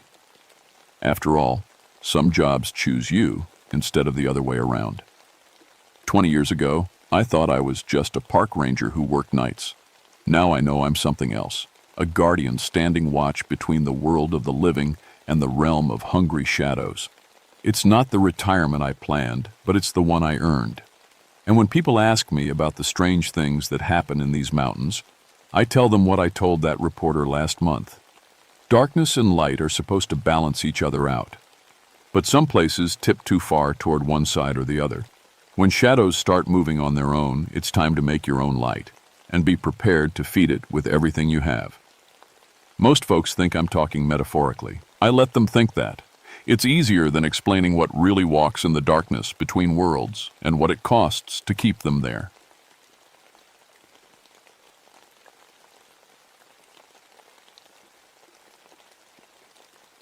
My name is Sarah Thornfield, and I've been a park ranger at George Washington National Forest for 9 years. People always ask me why I switched from being a pediatric nurse to working in the mountains of Virginia. The truth is, after spending so many years watching sick children fight for their lives in hospital beds, I needed to help kids experience something better, the joy of being outdoors, healthy and free. I specialize in family safety programs and youth wilderness education. Parents trust me to keep their children safe during camping trips and nature walks. I know every trail, every dangerous drop-off, every spot where a curious kid might wander off and get lost. At least, I thought I did. The Serpent Spine Ridge has always been my favorite area to work with families. It's a 200-foot formation of natural stone that winds through the forest like a giant snake. The rocks create amazing corridors and chambers that kids love to explore. The stone formations are so unique. Some say they look like a coiled serpent, which is how the ridge got its name. October 1976 was shaping up to be a busy month. Halloween was coming, and families wanted to experience the beautiful fall colors. The leaves were turning brilliant reds and golds, and the harvest moon was approaching. But there was something else coming too, a blood moon lunar eclipse that the local newspapers had been talking about for weeks. I should have paid more attention to the old stories about this place. Mrs. Henderson from the visitor center mentioned it one morning while I was filling out my weekly reports. You know, Sarah, the old-timers used to say some terrible things happened up on that ridge back in colonial times. What kind of things? I asked, not really listening. I was focused on planning a safety demonstration for a group of Boy Scouts. Witch trials, she said quietly. Back in the 160s, they say 13 children were accused of practicing witchcraft, burned them alive right up there on the ridge. I looked up from my paperwork. Children? Young ones, 6 to 13 years old. Of course, nowadays we know it was probably just adults looking for someone to blame for their troubles. But those poor babies, she shook her head, died screaming for their mothers, according to the stories. A chill ran down my spine, but I pushed it away. I'd lost my own daughter Emma to leukemia 2 years earlier. She was only 7 when she died, and hearing about children suffering in any time period still hurt. But old stories were just that. Stories. I should have listened more carefully. The first sign something was wrong came on a Tuesday morning. The Patterson family had been camping near the ridge for 3 days when Mr. Patterson called our office in a panic. My daughter Lucy has been having the strangest dreams, he said. She keeps talking about playing with other children up on the rock formations. Colonial children, she says, in old-fashioned clothes. This wasn't unusual. Kids often had vivid dreams when camping. New surroundings, ghost stories around the campfire. It was normal. Has she been reading any historical books lately? I asked. Sometimes learning about the past can influence dreams. That's the thing, Mr. Patterson said. She's describing things we never taught her. She woke up this morning speaking in some kind of old English, and she drew pictures of children in pilgrim clothes being tied to stakes. Now I was paying attention. Lucy was 8 years old. Where would she learn about witch trials? I'll come check on your family this afternoon, I told him. When I arrived at their campsite, Lucy Patterson was sitting by the fire, drawing. Her parents looked exhausted, like they hadn't slept in days. Lucy, honey, I said, kneeling beside her. Your dad tells me you've been having some interesting dreams. She looked up at me with serious brown eyes. They're not dreams, Miss Sarah.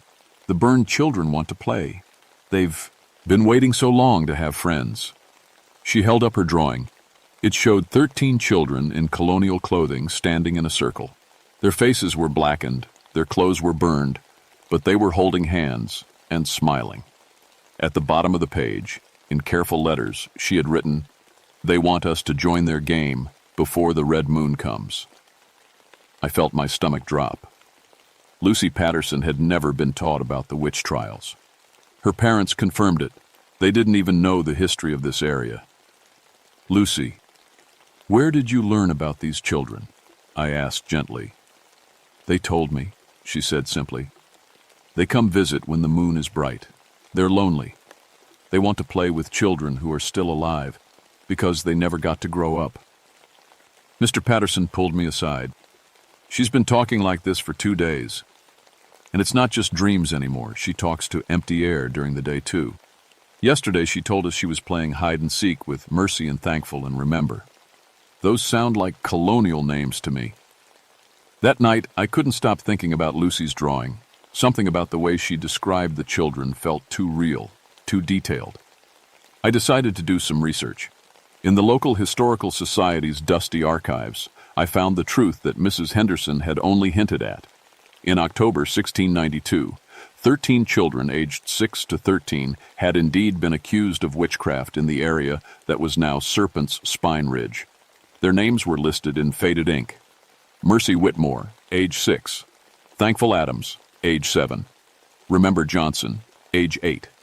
The same names Lucy Patterson had mentioned. According to the records, the children were accused by the local minister of dancing with the devil and speaking in tongues. The real reason became clear as I read deeper. Several adult men in the community had been abusing these children. When the children tried to tell Tibiet's parents, the men claimed the children were possessed by evil spirits. The community believed the men instead of the children. On October 31st, 1692, all 13 were tied to stakes on the ridge and burned alive. The records described their final moments in horrifying detail. They cried for their mothers. They begged for mercy. They died innocent. I closed the heavy book, feeling sick. No wonder this place felt wrong sometimes. Those poor children had died in terror and injustice, but that was almost 300 years ago. Dead was dead, or so I thought. The next morning I got another call. This time it was the Morrison family. Ranger Thornfield? Our son Tommy has been acting very strange since we started camping here. He's speaking in an old-fashioned way, and he keeps talking about playing with colonial children. But here's the really weird part. He's showing knowledge of historical events that he never learned in school. My heart started racing. What kind of knowledge? He told us all about how the serpent's spine got its name. He said the colonial people thought the ridge looked like a giant snake, and that's why they chose it as a place to burn witches. He said fire and serpents were both symbols of the devil to them. I hadn't found that information in any of my research, but it made sense. He also drew a map, Mrs. Morrison continued. A detailed map of stone formations on the ridge that shows secret passages we never knew existed. We followed the map yesterday, and all the passages were exactly where he drew them. After I hung up, I sat in my office staring at the phone. 2 families, 2 children, both having the same type of experiences. I needed to see this for myself. That afternoon, I hiked up to Serpent Spine Ridge alone. It was a beautiful October day, but as I climbed higher, I noticed the temperature dropping. By the time I reached the main stew and formations, I could see my breath. The ridge was exactly as I remembered. Massive stone corridors and chambers that twisted through the mountain like the inside of a snake. But now I noticed something I'd never paid attention to before. Certain areas were much colder than others, spots where children claimed to play with their colonial friends. I took out my thermometer and checked. The main trail was 62 degrees. But in the stone chamber where Lucy Patterson said she played hide-and-seek, it was 38 degrees, cold enough to preserve things that should have rotted away centuries ago. That's when I found the toys. In a small stone alcove, partially buried under leaves, I discovered an impossible collection. Corn husk dolls that looked handmade and ancient, glass marbles from different time periods, a wooden top that seemed hundreds of years old, and sitting right next to them, a plastic G.I. Joe figure from 1975. Children's toys from across the centuries, buried together like they'd been played with yesterday. I heard laughter behind me. I turned around, expecting to see campers, but the stone corridor was empty. The laughter came again, high, sweet voices of children playing. But there was something underneath it that made my skin crawl, a sound like crackling fire. "Hello?" I called out. The laughter stopped. I waited for several minutes but heard nothing else. Just as I was about to leave, I felt something brush against my hand. I looked down and saw a small corn husk doll that hadn't been there moments before. It was warm to the touch, as if it had just been held by living hands. That evening, I called my supervisor to report what I'd found. Before I could finish describing the toy collection, he interrupted me. "Sarah, we have a bigger problem. The Kelly's boy Marcus went missing during their evening hike. He's 10 years old. The family says he just wandered off while they were setting up camp." My blood went cold. Where were they camping? Base of Serpent's Spine Ridge. We've got search teams heading out now. I grabbed my gear and drove to the campsite as fast as I could. The Kelly family was frantic. Mr. Kelly was a big man, but he was crying as he described what happened. Marcus just walked away from us. We were unloading the car, and when we looked up, he was walking toward the ridge like he was following someone. We called his name, but he didn't answer. He kept walking like he was in a trance. Mrs. Kelly grabbed my arm. He'd been having dreams too, just like the other children, about colonial kids who wanted to play with him. He said they told him there was going to be a special game during the red moon. I felt like ice water was running through my veins. The blood moon eclipse was only 3 days away. We searched through the night with flashlights and called Marcus's name until our voices were hoarse. As the hours passed, I started to fear the worst. The ridge was dangerous at night. There were cliff drops and hidden crevices where a child could fall and be seriously injured. At dawn, we found him. Marcus Kelly was sitting at the base of a tall rock formation, completely unharmed but changed. When his parents ran to him, he looked at them with ancient, sad eyes. "The burned children showed me the secret places," he said in a voice that sounded too old for his body. "They've been waiting so long for friends. They want us to play with them when the red moon makes them strong enough." His parents hugged him and cried with relief, but I noticed something that made my stomach turn. In Marcus's hand was a small wooden doll, charred black as if it had been in a fire. And when he stood up, I saw that his brown hair had streaks of white in it, like he'd aged years in a single night. But the most terrifying thing was what he whispered to me as his parents led him away. "Miss Sarah, they know about your little girl, Emma. They want to help you see her again." The news about Marcus Kelly spread quickly through our small community. By the next morning, I had received calls from 6 more families reporting strange behavior in their children. All of them had been camping near Serpent's Spine Ridge. All of the children were between 6 and 13 years old, the same ages as the witch trial victims. I drove to each campsite to document what was happening. The patterns were becoming clear and terrifying. 8-year-old Ashley Martinez was found at dawn arranging 13 stones in a perfect circle, humming a colonial-era hymn she'd never heard before.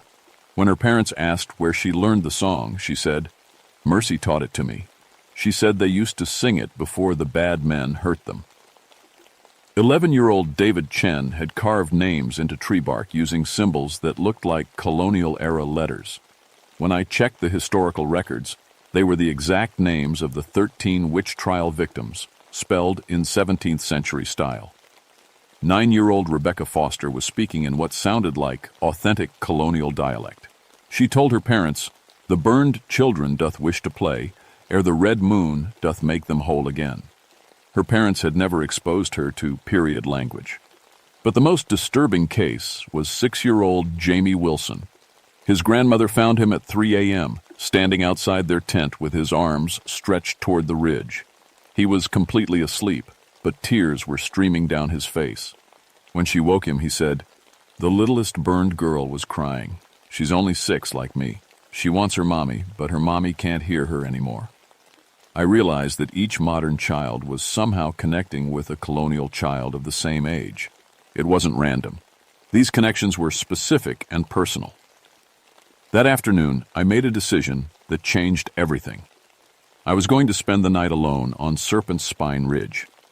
I needed to understand what was happening to these children, and the only way to do that was to experience it myself. I set up a small camp in the main stone chamber, the coldest spot on the ridge. As the sun set, I built a smalt, all fire, and waited. The temperature continued to drop even after darkness fell. By 10 p.m., it was below freezing, despite the fact that the weather forecast called for a mild October night. I could see my breath, and frost was forming on the rocks around me. That's when I heard them. Children's voices, distant at first, then growing closer. They were singing the same hymn that Ashley Martinez had been humming. The melody was beautiful but heartbreaking, a song of innocence mixed with sorrow. I grabbed my flashlight and walked deeper into the stone corridors, following the sound. The singing grew louder, and I could make out individual voices. A little girl's soprano, a boy's changing voice, children harmonizing together. Then I saw them. 13 children stood in a circle in a large stone chamber I'd never noticed before. They wore colonial clothing, long dresses, breeches, white caps. But their clothes were burned and tattered. Their faces were blackened with soot, and their eyes glowed with an unnatural light. They looked exactly like Lucy Patterson's drawing. The smallest one, a girl who couldn't have been more than 6, noticed me first. She smiled and waved. Art thou the lady who helps children? She asked in a sweet voice that echoed strangely off the stone walls. I couldn't speak. I was looking at dead children who had been murdered almost 300 years ago, and they were talking to me. We know thee, said an older boy, maybe 13. Thou did lose thy own little daughter. We are sorry for thy loss. My heart stopped. How could they know about Emma? We have seen her, said another girl, about 8 years old. She plays in the bright place where children who die young do go. She is happy and whole. Tears started streaming down my face. I wanted desperately to believe them, but this was impossible. Dead children don't speak. Ghosts aren't real. Why are you here? I managed to whisper. The oldest boy stepped forward. We died unjustly, in pain and fear. Our souls cannot rest while our murderers live unpunished. But the men who hurt us are long dead. So we must find another way to find peace. What way? The littlest girl answered, her burned face still somehow sweet and innocent. We must have friends to play with us when the red moon makes us strong. Living children, like we used to be. If they join us in death, they can help us cross to the bright place where your Emma waits. Horror washed over me as I understood. You want to kill the children. Not kill, said the 8-year-old. Save. We will take them from this world of pain and bring them to a place where they will never suffer, where they will never grow old or sick or sad. But their parents will mourn as thy parents mourned for thee when thou wert young. But mourning passes, and the children will be safe forever. I thought about Emma, wasting away in that hospital bed. How many times had I wished I could take her somewhere safe, somewhere the cancer couldn't touch her. Show us, I said, hating myself for the words. The oldest boy smiled. Tomorrow night, when the red moon rises, we will become solid like living children. We will play one final game, and all the children who have spoken with us will join us forever, including thee, if thou dost wish to see thy daughter again. He gestured, and suddenly Emma was there. My little girl, exactly as she looked before she got sick, healthy and laughing, wearing the pink dress I buried her in. She ran to me with her arms out. Mommy, I've missed you so much. I fell to my knees and reached for her, but my hands passed through her like smoke. She wasn't really there. Tomorrow night, Emma said, her voice fading. You can hold me again, Mommy, forever and ever. Then all of them were gone, and I was alone in the freezing stone chamber with only the echo of children's laughter. I stumbled back to my camp and sat by my dying fire until dawn, shaking and crying. Part of me wanted to believe it was a yes, a hallucination brought on by cold and grief. But deep down, I knew what I had seen was real. The blood moon was rising tomorrow night. 13 ghost children were planning to murder every child who had been having dreams about them. And they were offering me a chance to be with Emma again if I let it happen. The next morning brought the call I'd been dreading. Sarah, my supervisor's voice was grim. We have another missing child, 10-year-old Amanda Price. Her family says she walked into the forest around midnight, following voices calling her name. This time, we didn't find the child by morning. Amanda Price was never coming back alive.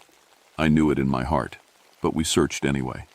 For 2 days, teams of rangers and volunteers combed every inch of the forest around Serpent Spine Ridge. We found no trace of her, no clothing, no footprints, no sign she had ever existed.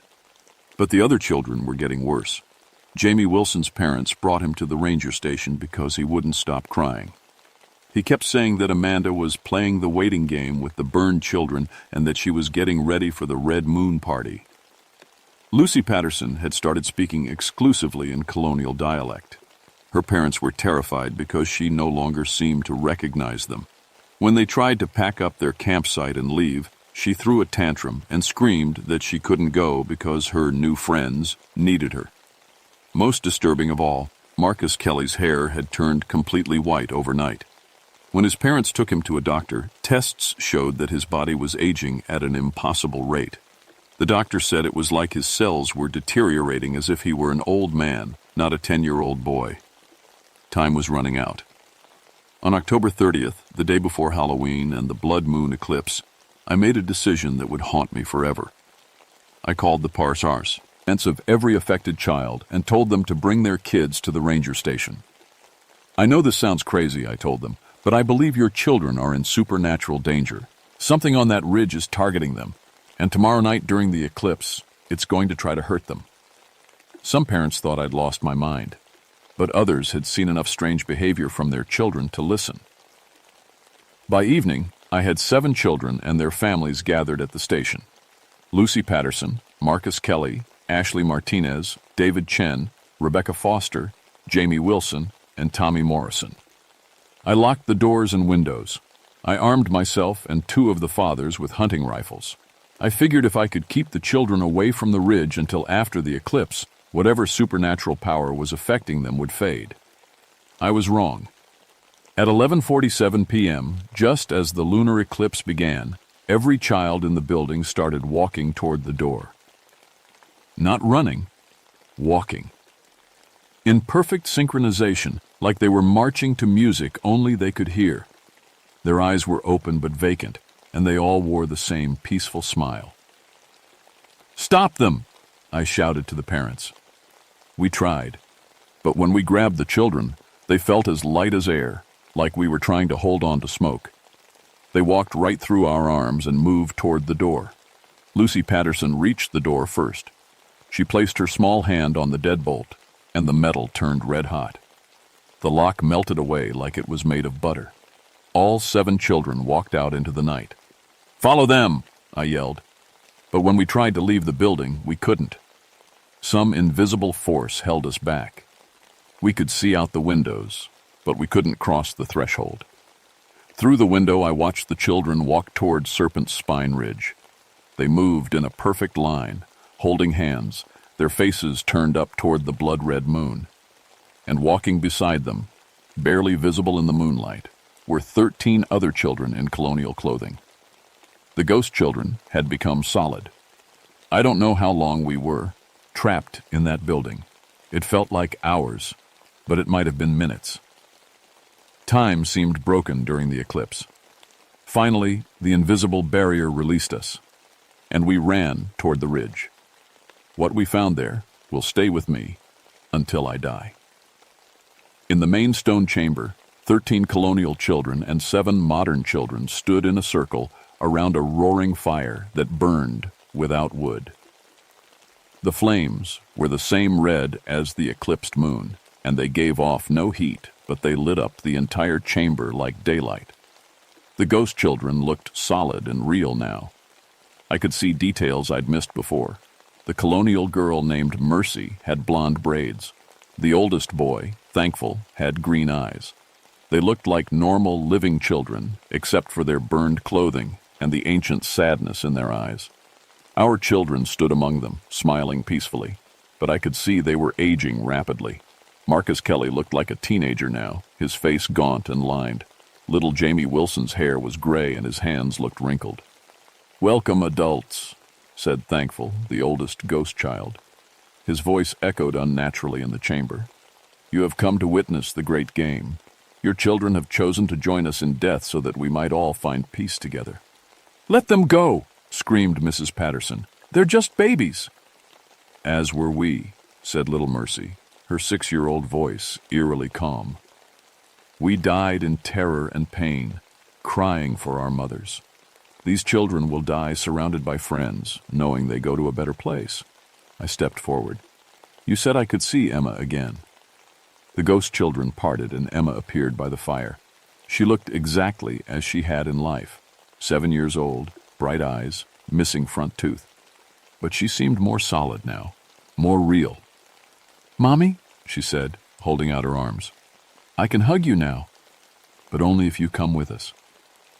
Every fiber of my being wanted to run to her, to hold my daughter one more time, to never let her go again. But I looked at the other children, Lucy and Marcus and all the others, and saw how they were aging, how their life was being drained away to feed this supernatural ritual. Emma, I said, tears streaming down my face. I love you more than anything in this world. Then come with me, Mommy. I can't, baby. These children need me to protect them, just like I protected you when you were sick. Emma's face crumpled. But I'm lonely, Mommy, and I miss you so much. It took every ounce of strength I had, but I said, I miss you too, sweetheart. But part of growing up is learning to be brave when someone you love can't be with you. You're being so brave right now. Emma smiled through her tears. I am brave, aren't I? The bravest little girl I know.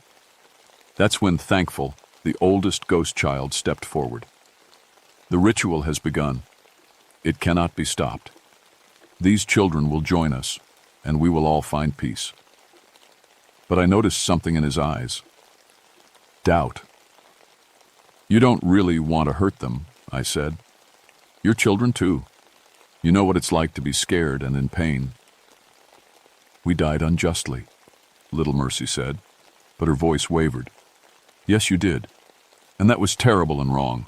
But taking these innocent children won't fix what happened to you. It will just create more pain, more injustice.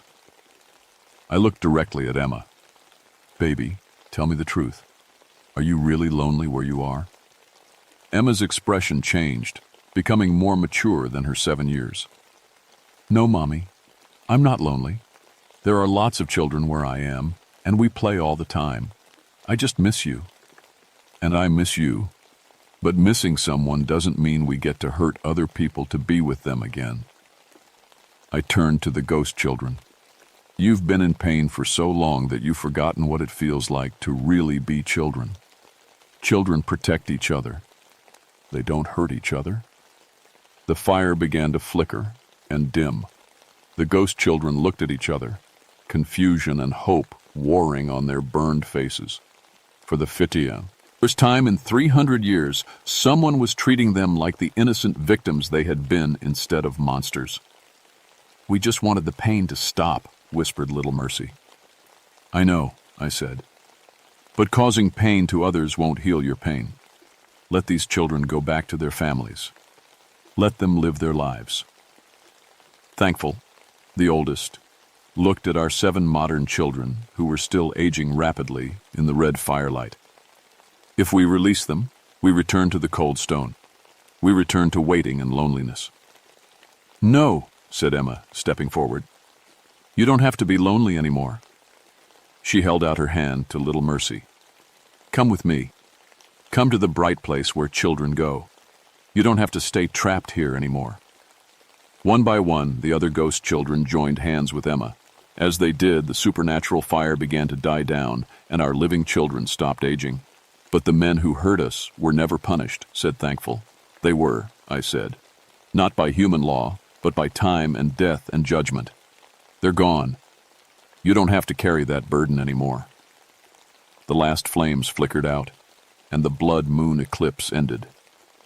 Normal moonlight filtered into the chamber, and our 7 children collapsed to the ground, unconscious but breathing. As the ghost children began to fade, Little Mercy looked at me one last time. Will you remember us? Not as monsters, but as children who died too young? I promise, I said. Emma was the last to disappear. I love you, Mommy. Take care of the other children for me. I will, baby. I love you too. Then they were gone. The parents rushed to their children, who woke up confused but unharmed. The rapid aging reversed itself over the next few hours. By dawn, they all looked like normal kids again, and none of them remembered anything about the supernatural experience. Except for one thing. They all remembered playing with Nice Chi, children who were sad but aren't sad anymore.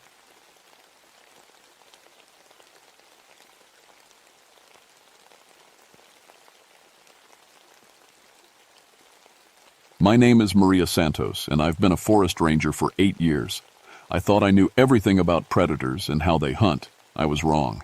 It was October 1987, and I was working in the Cherokee National Forest in Tennessee. The leaves were turning colors, making the mountains look like they were on fire. But Shadow Mountain was different. Even in broad daylight, the thick trees made everything look dark and spooky. I'm 31 years old and have a 6-year-old daughter named Sophia. Before I became a ranger, I worked at a zoo, so I know how animals think and act. That's why they sent me to Shadow Mountain when the hunting accidents started happening. The mountain is 30,800 feet high, covered in old trees that have been growing for hundreds of years. The branches are so thick that even at noon it feels like evening. You can only get there by walking on old trails. No roads, no cell phone towers. When you're up there, you're completely alone. The weather was getting bad fast. An early winter storm was coming and the temperature was dropping every hour. Ice was starting to form on the trails, making them slippery and dangerous. 8 years studying how animals hunt, I said to myself as I walked up the mountain trail. And I thought I understood pack behavior. Then I met the dogmen and learned some packs never stopped growing smarter. But I'm getting ahead of myself. Let me start at the beginning. 3 days earlier, my boss called me into his office in town. "Maria, we have a problem up on Shadow Mountain. A hunting party went missing." 6 experienced hunters had gone up the mountain and never came back. These weren't weekend amateurs. They were local guys who had been hunting these woods their whole lives. They knew every trail, every cave, every dangerous spot. "When did anyone last hear from them?" I asked. 4 days ago, they were supposed to check, in by radio every morning." I knew something was seriously wrong. Good hunters don't just disappear, especially not 6 of them at once. And Shadow Mountain had a bad reputation. The old-timers in town said it was cursed. Back in the 1920s, there was a logging camp up there. 47 workers were killed in one night. The official report said wild animals did it, but nobody believed that. What kind of animals could kill that many grown men? "I want you to go up there and find out what happened," my boss said. "You're the best tracker we have, and you understand animal behavior better than anyone." I packed my gear carefully. Extra batteries for my radio and flashlight. Emergency food for 3 days. My rifle and plenty of ammunition. First aid kit. Compass and maps. Everything a professional ranger needs for a dangerous search. But as I started walking up that mountain, I had a bad feeling in my stomach. The woods were too quiet. No birds singing. No squirrels chattering. Even the insects seemed to have disappeared. I've been in forests all over Tennessee, and they're always full of life. But Shadow Mountain felt empty, like something had scared all the animals away, or eaten them. The trail was covered with fallen leaves that crunched under my boots. Every step seemed too loud. I kept looking over my shoulder, feeling like something was watching me. But every time I turned around, there was nothing there. About 2 hours up the trail, I found the first sign of trouble. Boot prints in the mud, heading deeper into the forest. 6 different sets, just like the missing hunting party. But there were other prints too, bigger ones. I knelt down and examined them carefully. They looked like dog prints, but they were huge, bigger than any dog I'd ever seen. And there was something else strange about them. They seemed to show claw marks, but also what looked like thumb pry. Nuts. That didn't make sense. Dogs don't have thumbs. I followed the trail deeper into the woods. The trees got thicker and the shadows got darker. My radio crackled with static, but I couldn't reach anyone.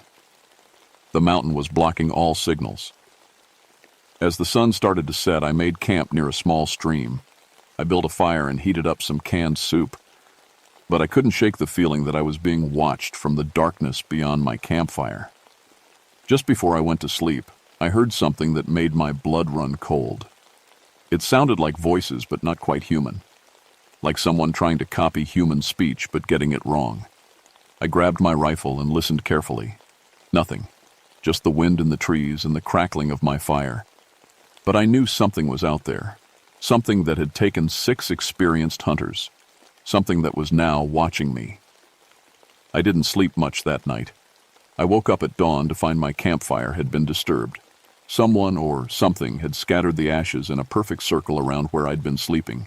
But there were no footprints. Whatever did it was smart enough to cover its tracks. My hands shook as I made coffee. In 8 years as a ranger, I'd never seen anything like this. Animals don't make patterns. They don't think about covering their tracks. I packed up quickly and followed the boot prints deeper into the forest. After about an hour, I found the hunting party's first campsite.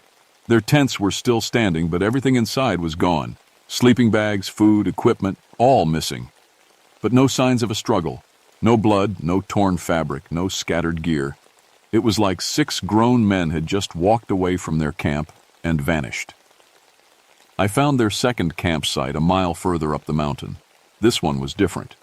The tents had been slashed open, but not randomly. The cuts were precise, methodical, like something with claws had carefully opened each tent to look inside. That's when I found the first body. His name was Tom Henderson. I'd met him a few times in town, a quiet guy who ran the hardware store, He was hanging from a tree branch about 10 feet off the ground, but he hadn't been hanged. Something had carried him up there. The worst part was his face. His eyes were wide open, staring down at me. His mouth was frozen in a scream. But there were no wounds on his body. He looked like he'd been scared to death. I radioed for help, but got only static. The mountain was blocking all signals. I cut Tom down and examined his body. No bites, no scratches, no broken bones. But when I looked closer, I found something that made no sense. There were marks on his arms and legs, like he'd been grabbed by hands. But the grip marks showed claws instead of fingernails. I heard a branch snap behind me and spun around, rifle ready. Nothing there, but I could feel eyes watching me from the shadows. "Hello?" I called out. "Is someone there?" The forest was completely silent. No wind, no birds, no insects. Just dead quiet. I decided to follow the trail of the other 5 hunters. Their boot prints led deeper into the forest, toward the old logging camp ruins. But there were those other prints too, the big ones that looked like dogs with thumbs.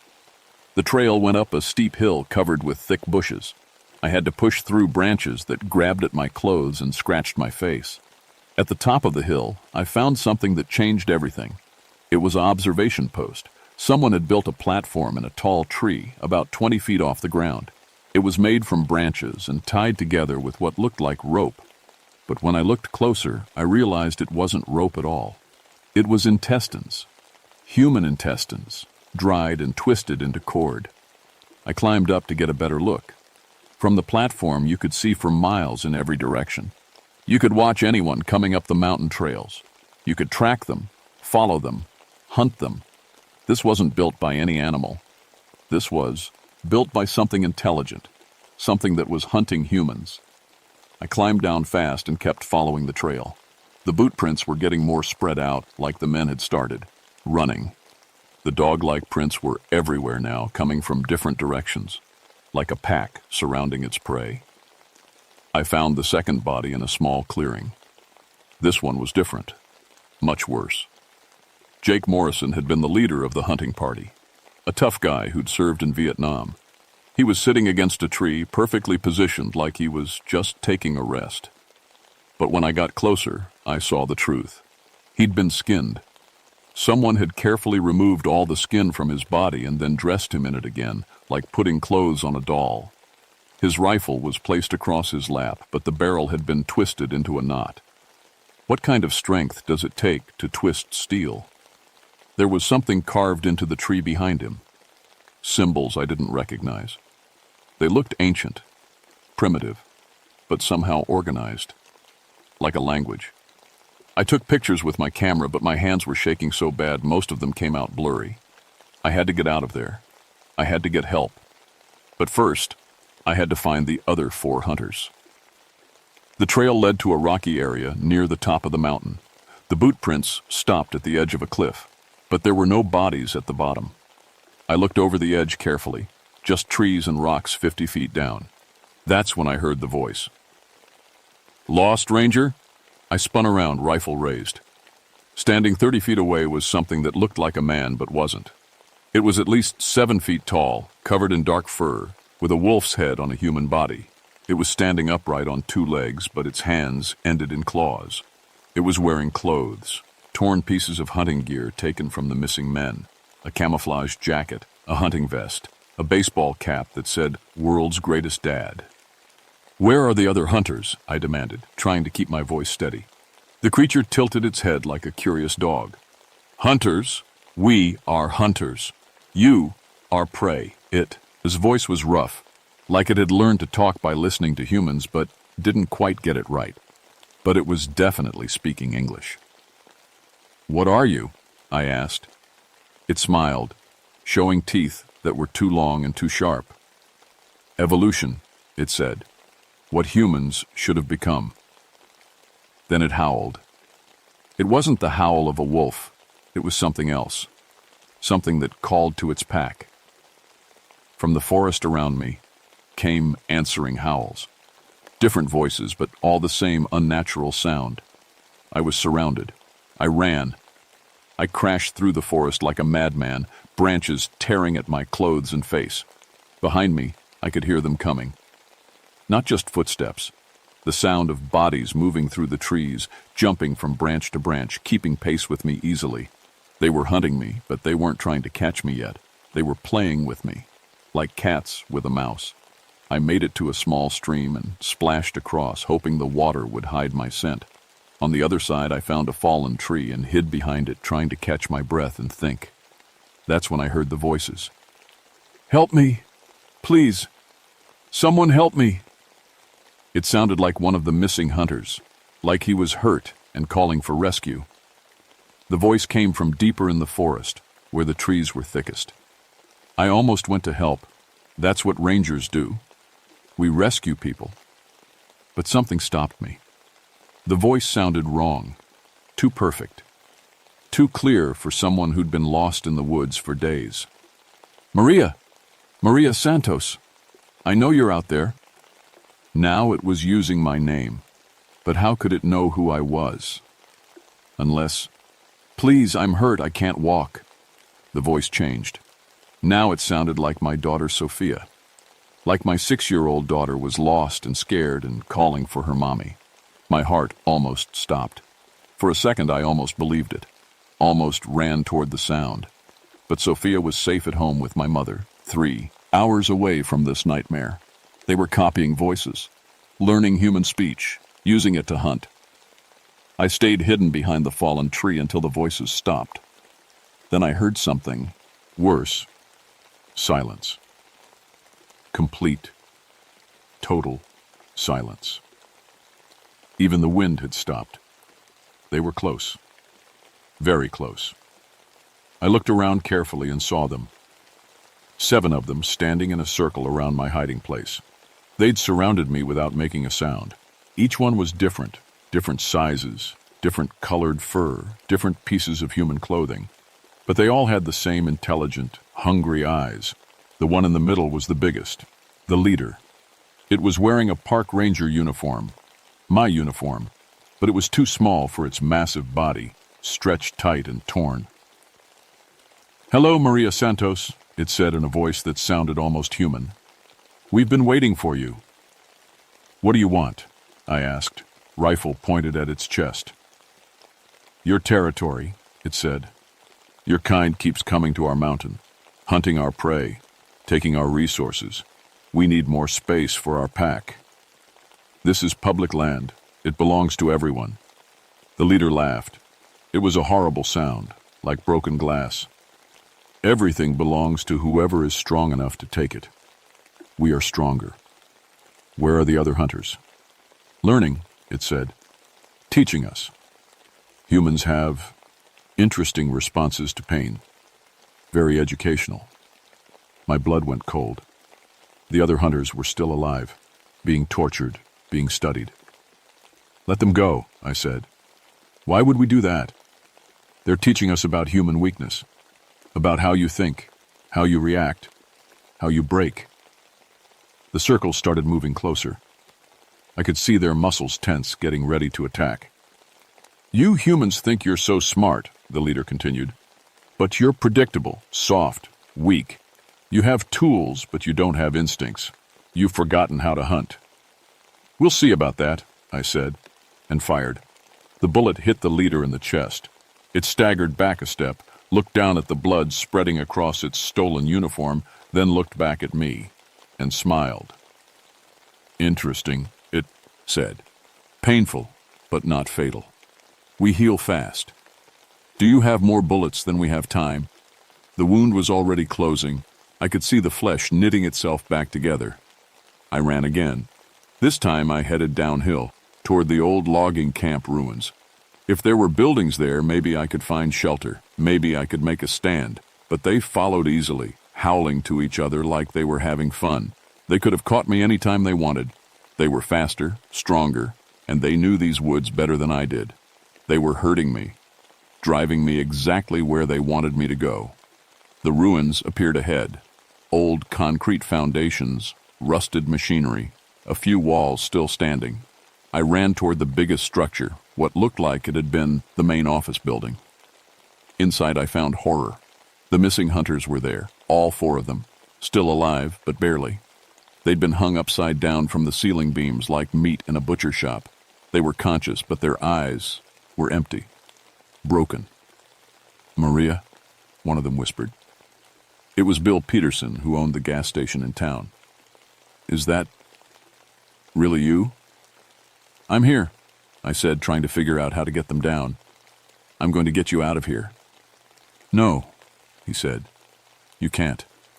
They're too smart, too strong. They've been studying us, learning from us." "Learning what?" "How we think, how we feel, how we suffer." His voice was barely a whisper. "They're not just animals, Maria. They're something new, something that learned from watching us." I heard footsteps outside, slow, deliberate. They'd found me. "They know you're here," Bill said. "They let you find us. It's part of their experiment." The leader appeared in the doorway. "Very good, Ranger. You found our classroom." Behind him came the others, 7 pairs of glowing eyes in the darkness. "What are you learning?" I asked, still pointing my Soyam rifle at them. "Human nature," the leader said. "We've watched your kind for decades, studied your behavior. You think you're civilized, but under pressure you become just like us. Savage, desperate, willing to do anything to survive." "You're wrong." "Am I? Look around you, Maria Santos. 4 of your kind, hanging like prey. And you want to save them, don't you? But you also want to save yourself. Which is stronger, your compassion or your survival instinct?" I didn't answer. "Here's your test," the leader said. "You have 6 bullets left, 7 of us. You can't kill us all. But if you shoot the hanging humans first, end their suffering quickly, you might have enough bullets to slow us down. Might escape." I stared at him in horror. "Or," he continued, "you can try to save them. Waste your bullets on us.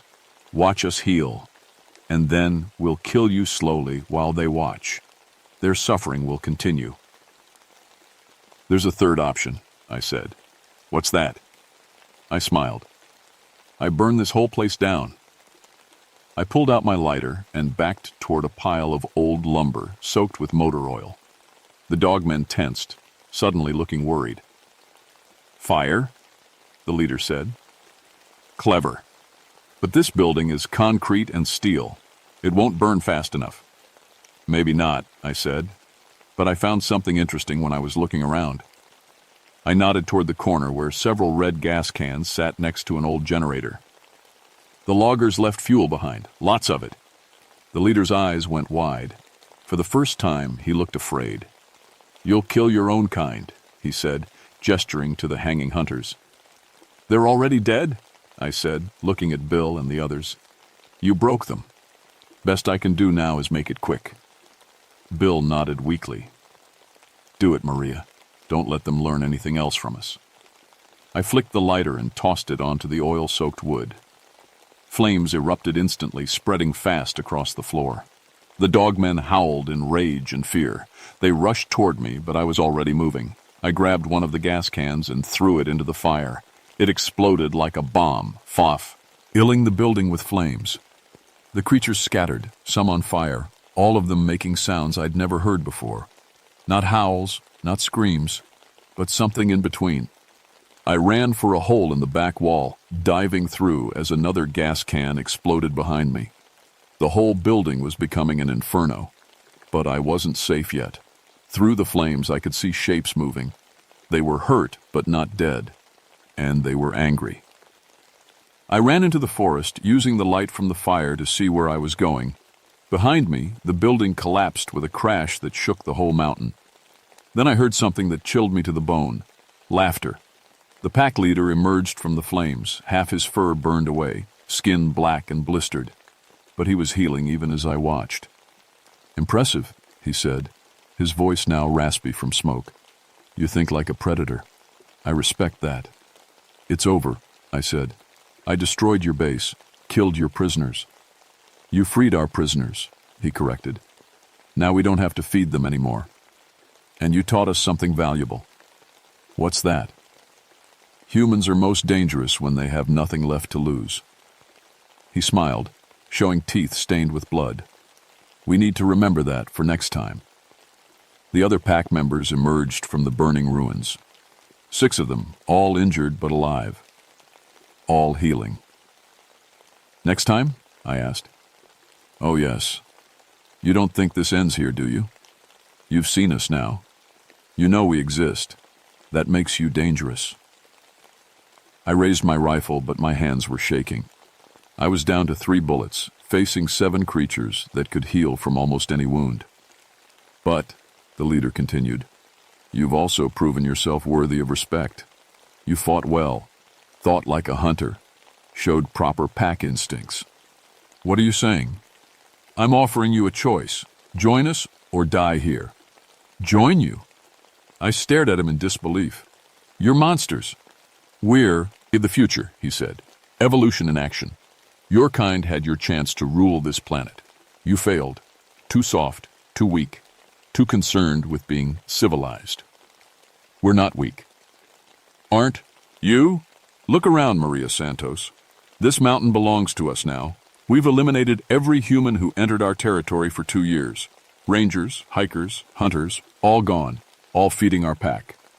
He was right. That explained the missing persons reports I'd been seeing. All the people who disappeared near Shadow Mountain. "Your government will send more rangers eventually," he continued. "More soldiers, more police, and we'll kill them all, learn from them, grow stronger.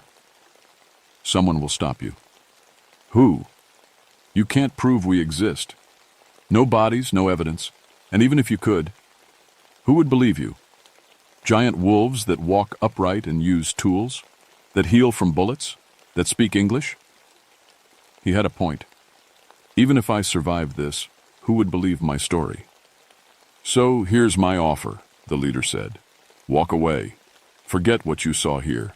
Never come back to our mountain. In exchange, we won't expand our territory beyond these woods, won't hunt in your human towns.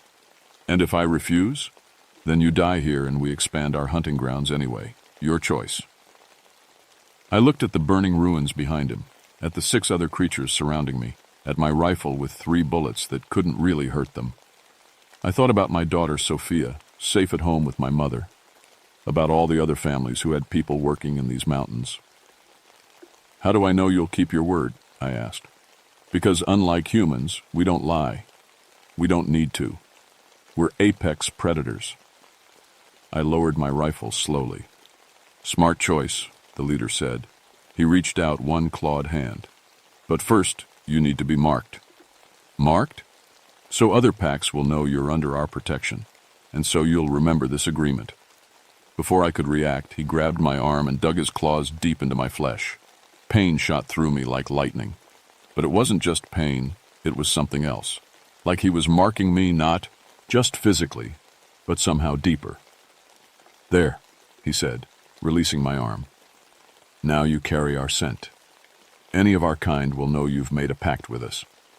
Blood ran down my arm, but the wounds were already starting to close. Whatever he'd done to me was changing me somehow. "Go," he said, "and remember our agreement. Stay away from Shadow Mountain. Forget what you saw here." I walked away slowly, not turning my back on them until I was deep in the forest. Then I ran. I made it off the mountain just as the sun was rising. My radio started working again once I got to lower ground, and I called for backup. But what could I tell them? I reported the hunting party as dead in a fire. Equipment malfunction, tragic accident. No survivors found. The other rangers bought it. The fire had destroyed all the evidence of what really happened, just another wilderness tragedy. But I knew the truth, and the creatures on Shadow Mountain knew I knew. I transferred to desk work the next week, told my boss I needed a break from field operations, needed to spend more time with my daughter. He understood. Rangers burn out all the time. The truth was, I couldn't go back into the forest. Every shadow looked like a hiding place. Every animal sound made me reach for my gun. I'd see movement in my peripheral vision and spin around to find nothing there. The scars on my arm healed, but they left marks. 4 parallel lines that looked like claw marks. They didn't hurt, but they were always warm, like something living was beneath my skin. Sometimes at night, I could swear I heard howling in the distance.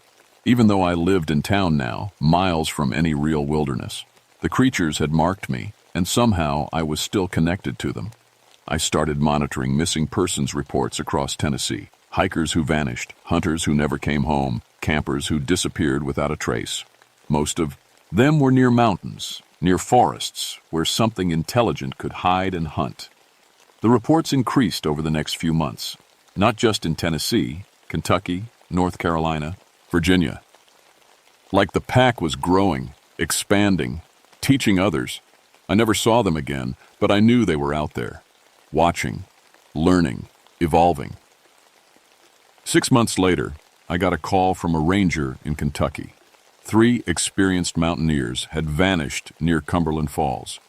Same pattern, no trace, no bodies, no evidence. We found something weird, though, the ranger said. Observation posts built in trees, like someone was watching the trails. I knew what that meant. The pack was expanding its territory, breaking the agreement. Or maybe there were other packs now. Maybe the idea was spreading. I never told anyone the real story. Who would believe it? Giant wolves that walk upright and speak English. Creatures that heal from bullets and use human tools. But late at night, when my daughter is asleep and the house is quiet, I write down everything I remember. Every detail of those 3 days on Shadow Mountain. Not for publication, no one would believe it, but for the future. Because someday, someone else is going to encounter them. Some other ranger or hunter or hiker is going to face what I faced, and maybe my story will help them survive. The scars on my arm are warm tonight, warmer than usual, like something is calling to me from the mountains. Evolution doesn't stop just because we stopped paying attention. Some predators learned from us, adapted to us, and now they're better at being predators than we ever were. And they're still out there, still learning, still growing stronger. The pack hunters of Shadow Mountain were just the beginning.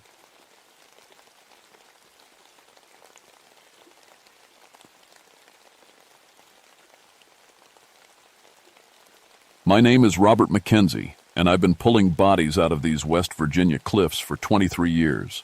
I thought falling was the worst way to die in Dead Man's Gorge. Then I heard the screaming from inside the mountain.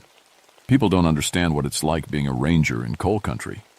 When I tell folks I work search and rescue in Monongahela National Forest, they picture me helping lost hikers find their way back to campsites. What they don't picture is me rappelling down 600-foot limestone walls in the middle of the night, trying to scrape what's left of somebody off the rocks before their family sees it.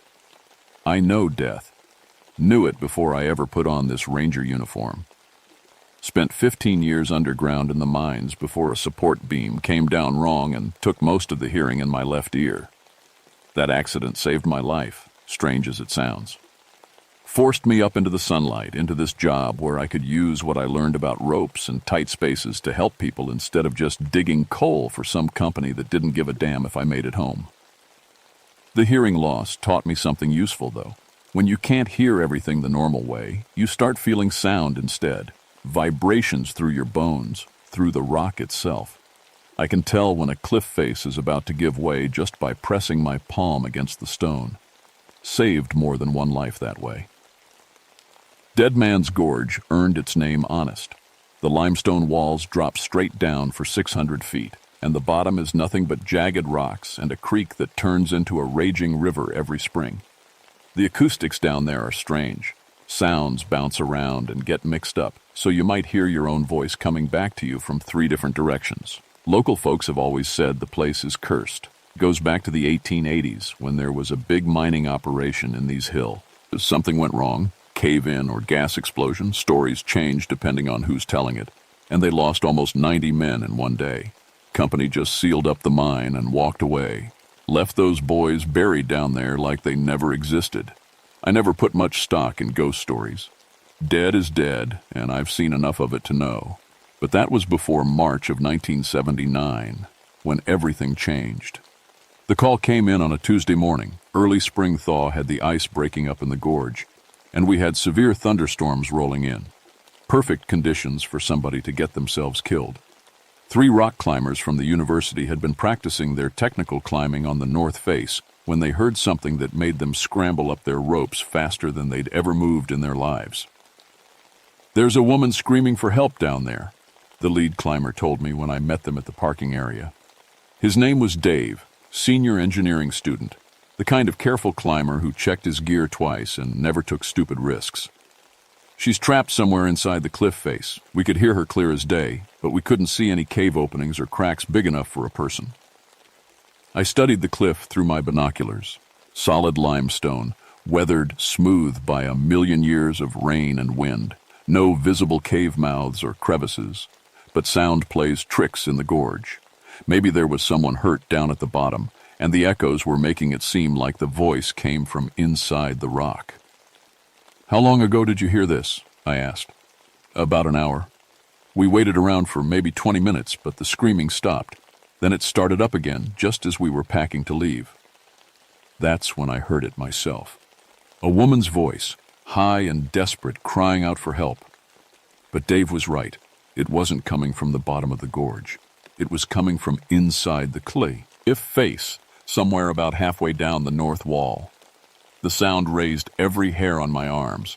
In 23 years of rescue work, I'd never heard anything like it. The voice was too clear, too close. And there was something else wrong with it, something I couldn't put my finger on right away.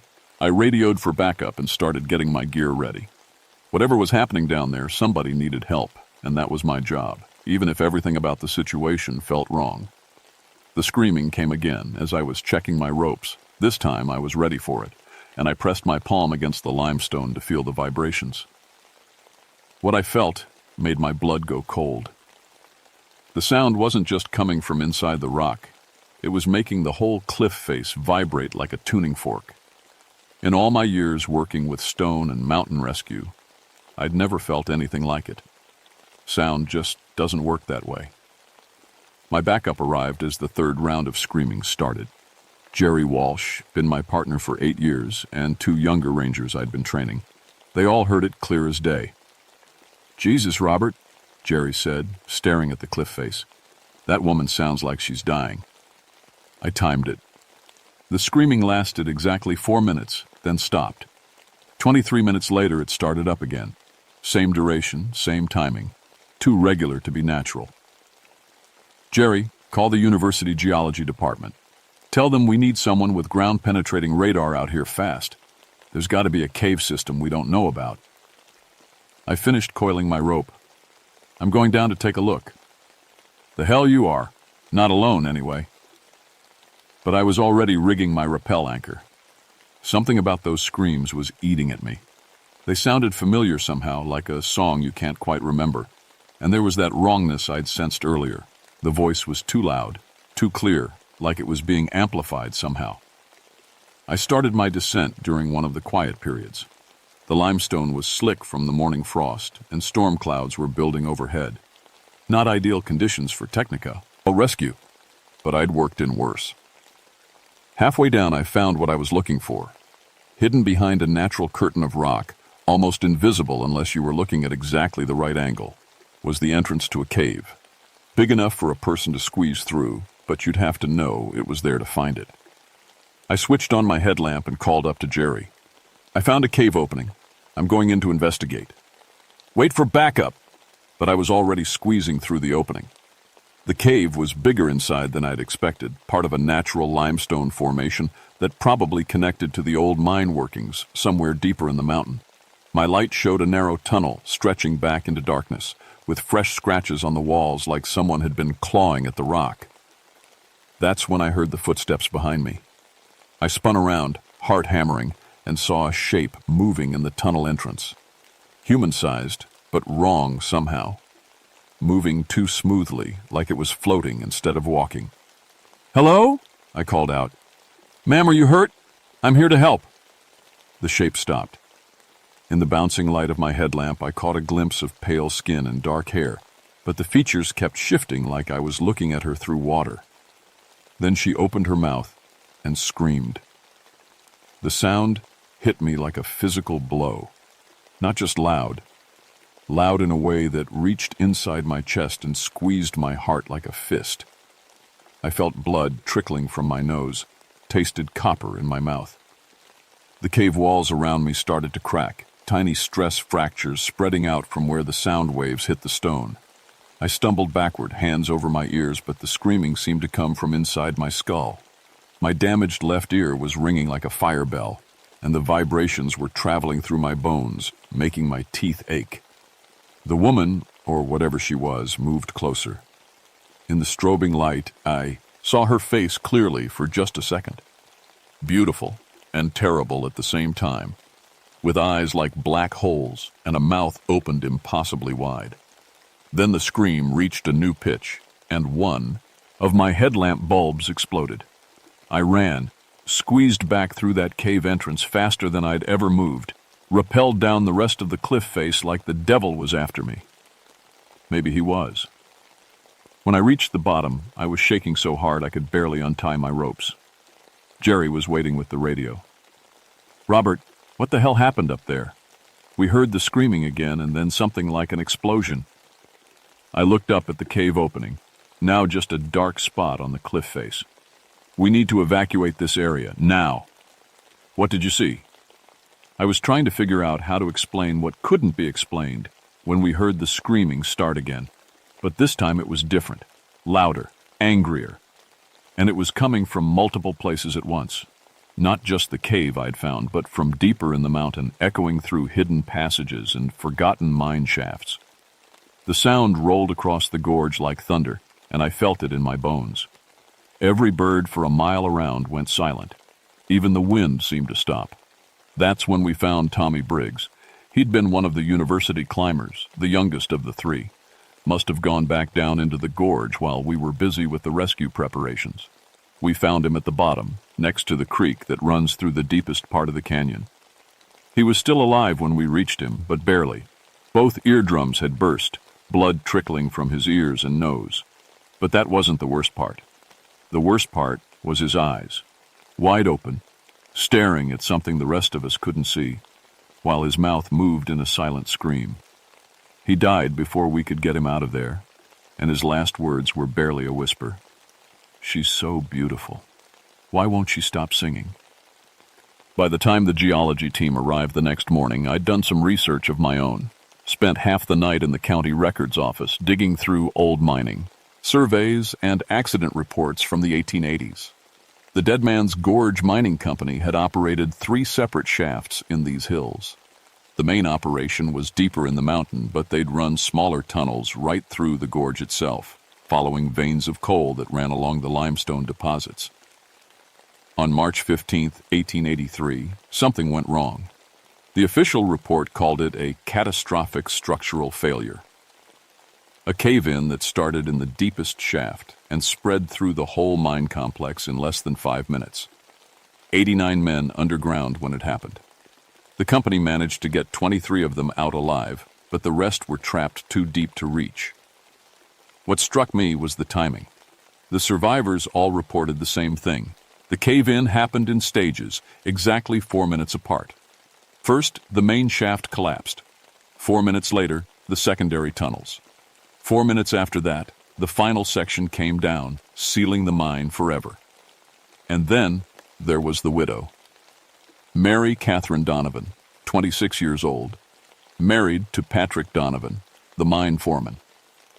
When the cave-in happened, Patrick was in the deepest part of the mine, checking on a gas leak the workers had reported. Mary Catherine spent 3 days at the mine entrance, screaming for the company to dig deeper, to find the men who were still alive down there. The company refused, said it was too dangerous, too expensive, sealed the mine with concrete and walked away, leaving 66 men to die in the darkness. Mary Catherine was found a week later at the bottom of Dead Man's Gorge. The official report said she jumped, but the miners' families knew better. She'd been asking too many questions about safety violations, about warnings that were ignored, about the gas leak that Patrick had been sent to investigate without proper equipment. Dr. Sarah Chen, the geologist from the university, set up her equipment at the top of the gorge while I told her what I'd learned.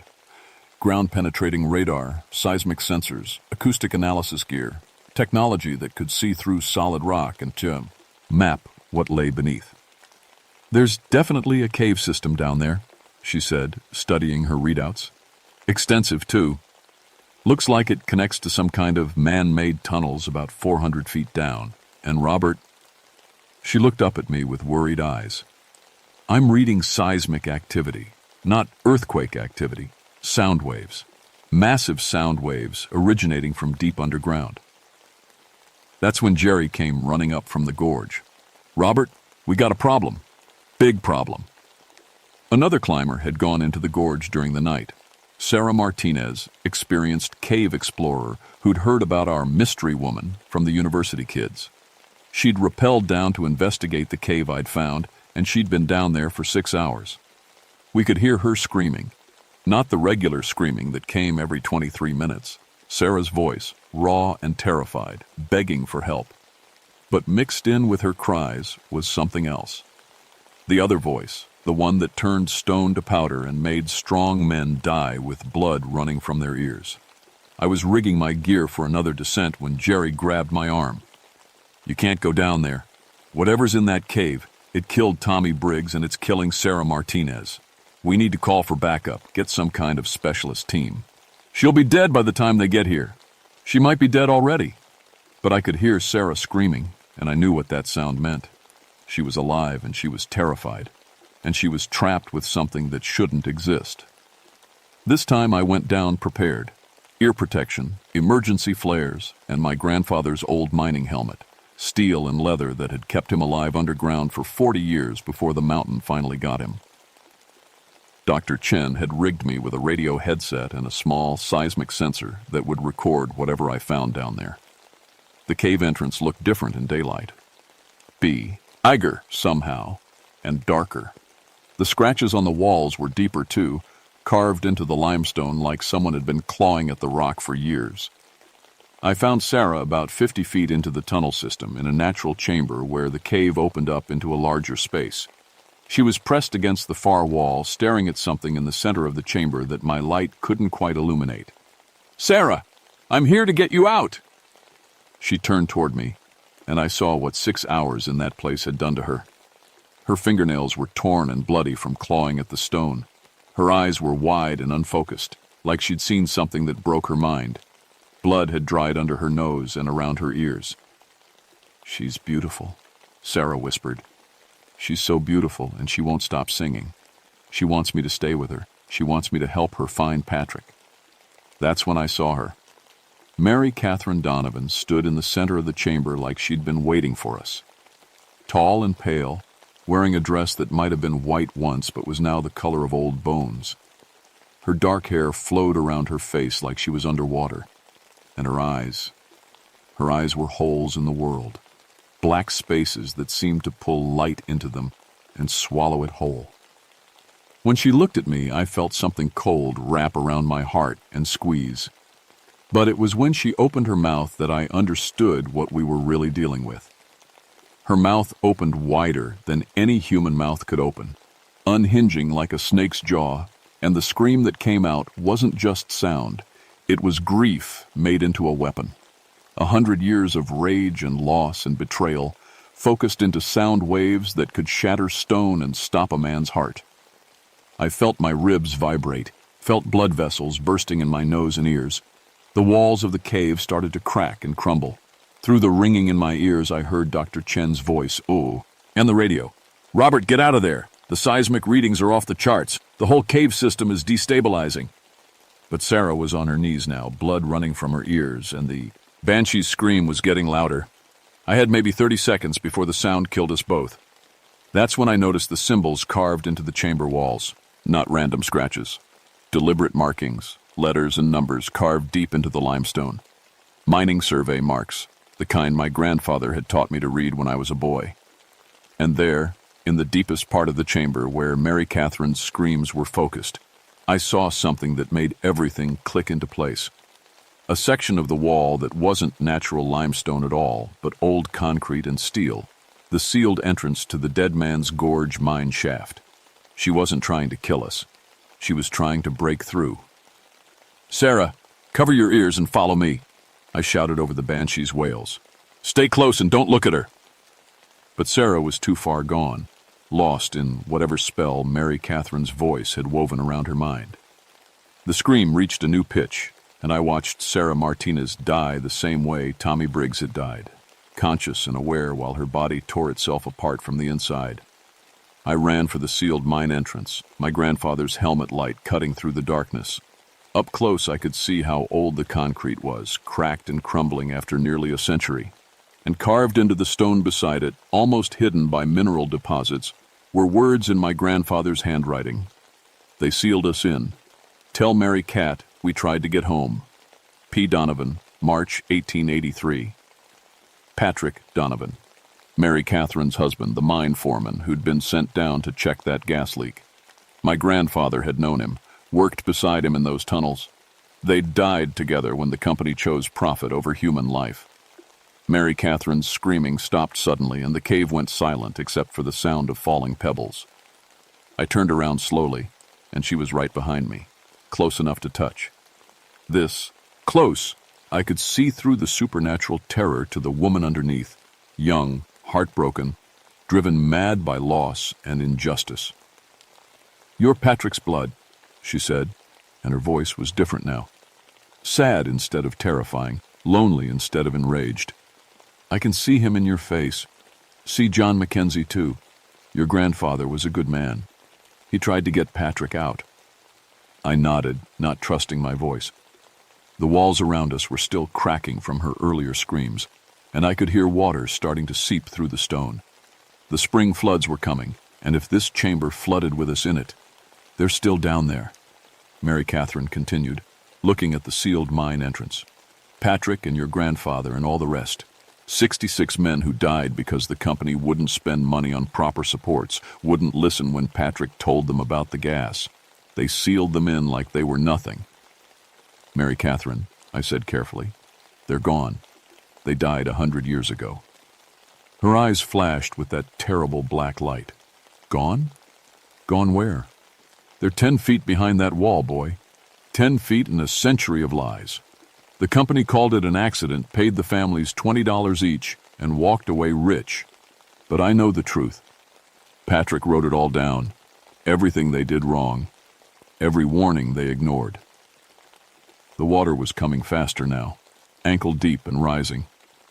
The storm had finally broken overhead, and Dead Man's Gorge was becoming a death trap, just like the mine had been. "The truth's already out," I told her. "I found the records. Everyone knows what really happened.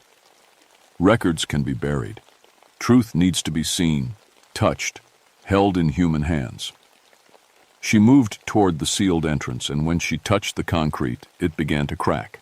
"Help me break through. Help me bring them home." I understood then what a century of grief could do to a hum and soul. Mary Catherine Donovan wasn't just a ghost. She was a force of nature, powered by love and rage in equal measure. And she was right about one thing. The truth was still buried behind that wall. "If I help you," I said, "will you let me get out of here alive? If you help me, I'll finally be able to rest." The water was waist deep now and rising fast. I had maybe 5 minutes before the whole chamber flooded. But I thought about my grandfather, about how he died in darkness, because rich men valued money more than human life. I thought about Tommy Briggs and Sarah Martinez, killed by a grief so powerful it had survived death itself. I pulled out my emergency explosives, small charges meant for clearing rock falls and rescue operations. If Mary Catherine's screams could crack stone, Maybe a little help would bring the whole wall down. "Stand back," I told her, and began setting the charges around the weakest points in the concrete seal. She moved to the far side of the chamber, and when the explosives went off, her voice joined the thunder. Not screaming this time, but singing, a lullaby, soft and beautiful, like a mother calling her children home. The wall came down like it was made of sand. Behind it lay a sight I'll never forget, as long as I live. The mine shaft stretched back into darkness, but I could see them in my helmet light. Dozens of men in old-fashioned mining clothes, exactly where they'd been trapped when the cave-in happened, preserved by the cold and the dry air, sitting quietly in the darkness like they were waiting for someone to call them up for dinner. And there, right at the front, was a man who looked just like me. John Mackenzie, my grandfather, 25 years old when the mountain killed him.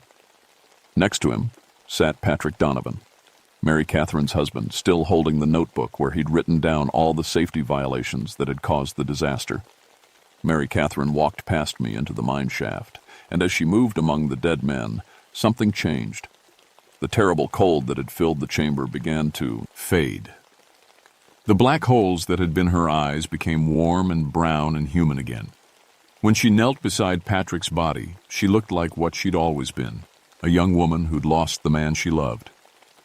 "Time to come home," she whispered, and kissed his forehead. The water reached my chest, and I knew I had to get out or drown. But as I turned to go, Mary Catherine called my name. "Take this," she said, holding out Patrick's notebook. "Make sure people know what really happened. Make sure they pay for what they did." I took the notebook and ran for my life. I made it out of that cave about 30 seconds before the whole chamber flooded. Jerry and the emergency crew pulled me up the cliff face while water poured out of the cave entrance like a waterfall. By the time the flood receded 3 days later, the entrance had collapsed completely, sealed forever under tons of limestone and concrete. But I had Patrick Donovan's notebook. The pages were still readable after a century underground, protected by the dry air and Mary Catherine's supernatural presence. Every page detailed safety violations, ignored warnings, and deliberate corner-cutting by the Dead Man's Gorge Mining Company. Patrick had documented everything, right up to the day he died trying to fix problems the company refused to acknowledge. The story made headlines across the country. Corporate murder disguised as industrial accident, families cheated out of compensation, working men buried like they never existed. The mining company was long gone, but their descendants still lived off the fortune built on those men's graves. The lawsuits took 3 years to resolve. In the end, the families of the buried miners received nearly $2 million in compensation, plus funds for a proper memorial at the entrance to Dead Man's Gorge. 66 names carved in black granite, with the truth written underneath. They died because greed mattered more than human life. I kept working as a ranger, but something had changed in me. Started advocating for industrial accident victims, helping families get the truth about what happened to their loved ones. Turns out there are a lot of Mary Catherine Donovans in this world. People whose grief is so powerful, it won't let the dead rest easy. The screaming stopped the day we broke through that wall. Dead Man's Gorge is still dangerous. The limestone is unstable, and the spring floods turn the whole canyon into a death trap. But it's not haunted anymore. At least not by anything supernatural. Sometimes I go back there, though, stand at that memorial and think about what love can do when it's mixed with injustice. Think about how the dead don't rest easy when they died for someone else's greed. The truth has its own power. Sometimes it takes a century to surface, but it always finds a way to scream. And in the quiet moments when the wind blows just right through the canyon, I swear I can still hear her singing. Not the terrible wail of a banshee, but the soft lullaby of a woman whose husband finally came home. Mary Catherine Donovan found her peace at last. But the mountain remembers, and the dead don't forget. And there are other caves in these hills where other truths wait to be discovered. I'll keep listening for them. It's what rangers do. We bring people home, even when home is nothing but the truth carved in stone and the knowledge that someone somewhere still cares enough to remember their names. The mountain keeps its secrets, but not forever. Not forever.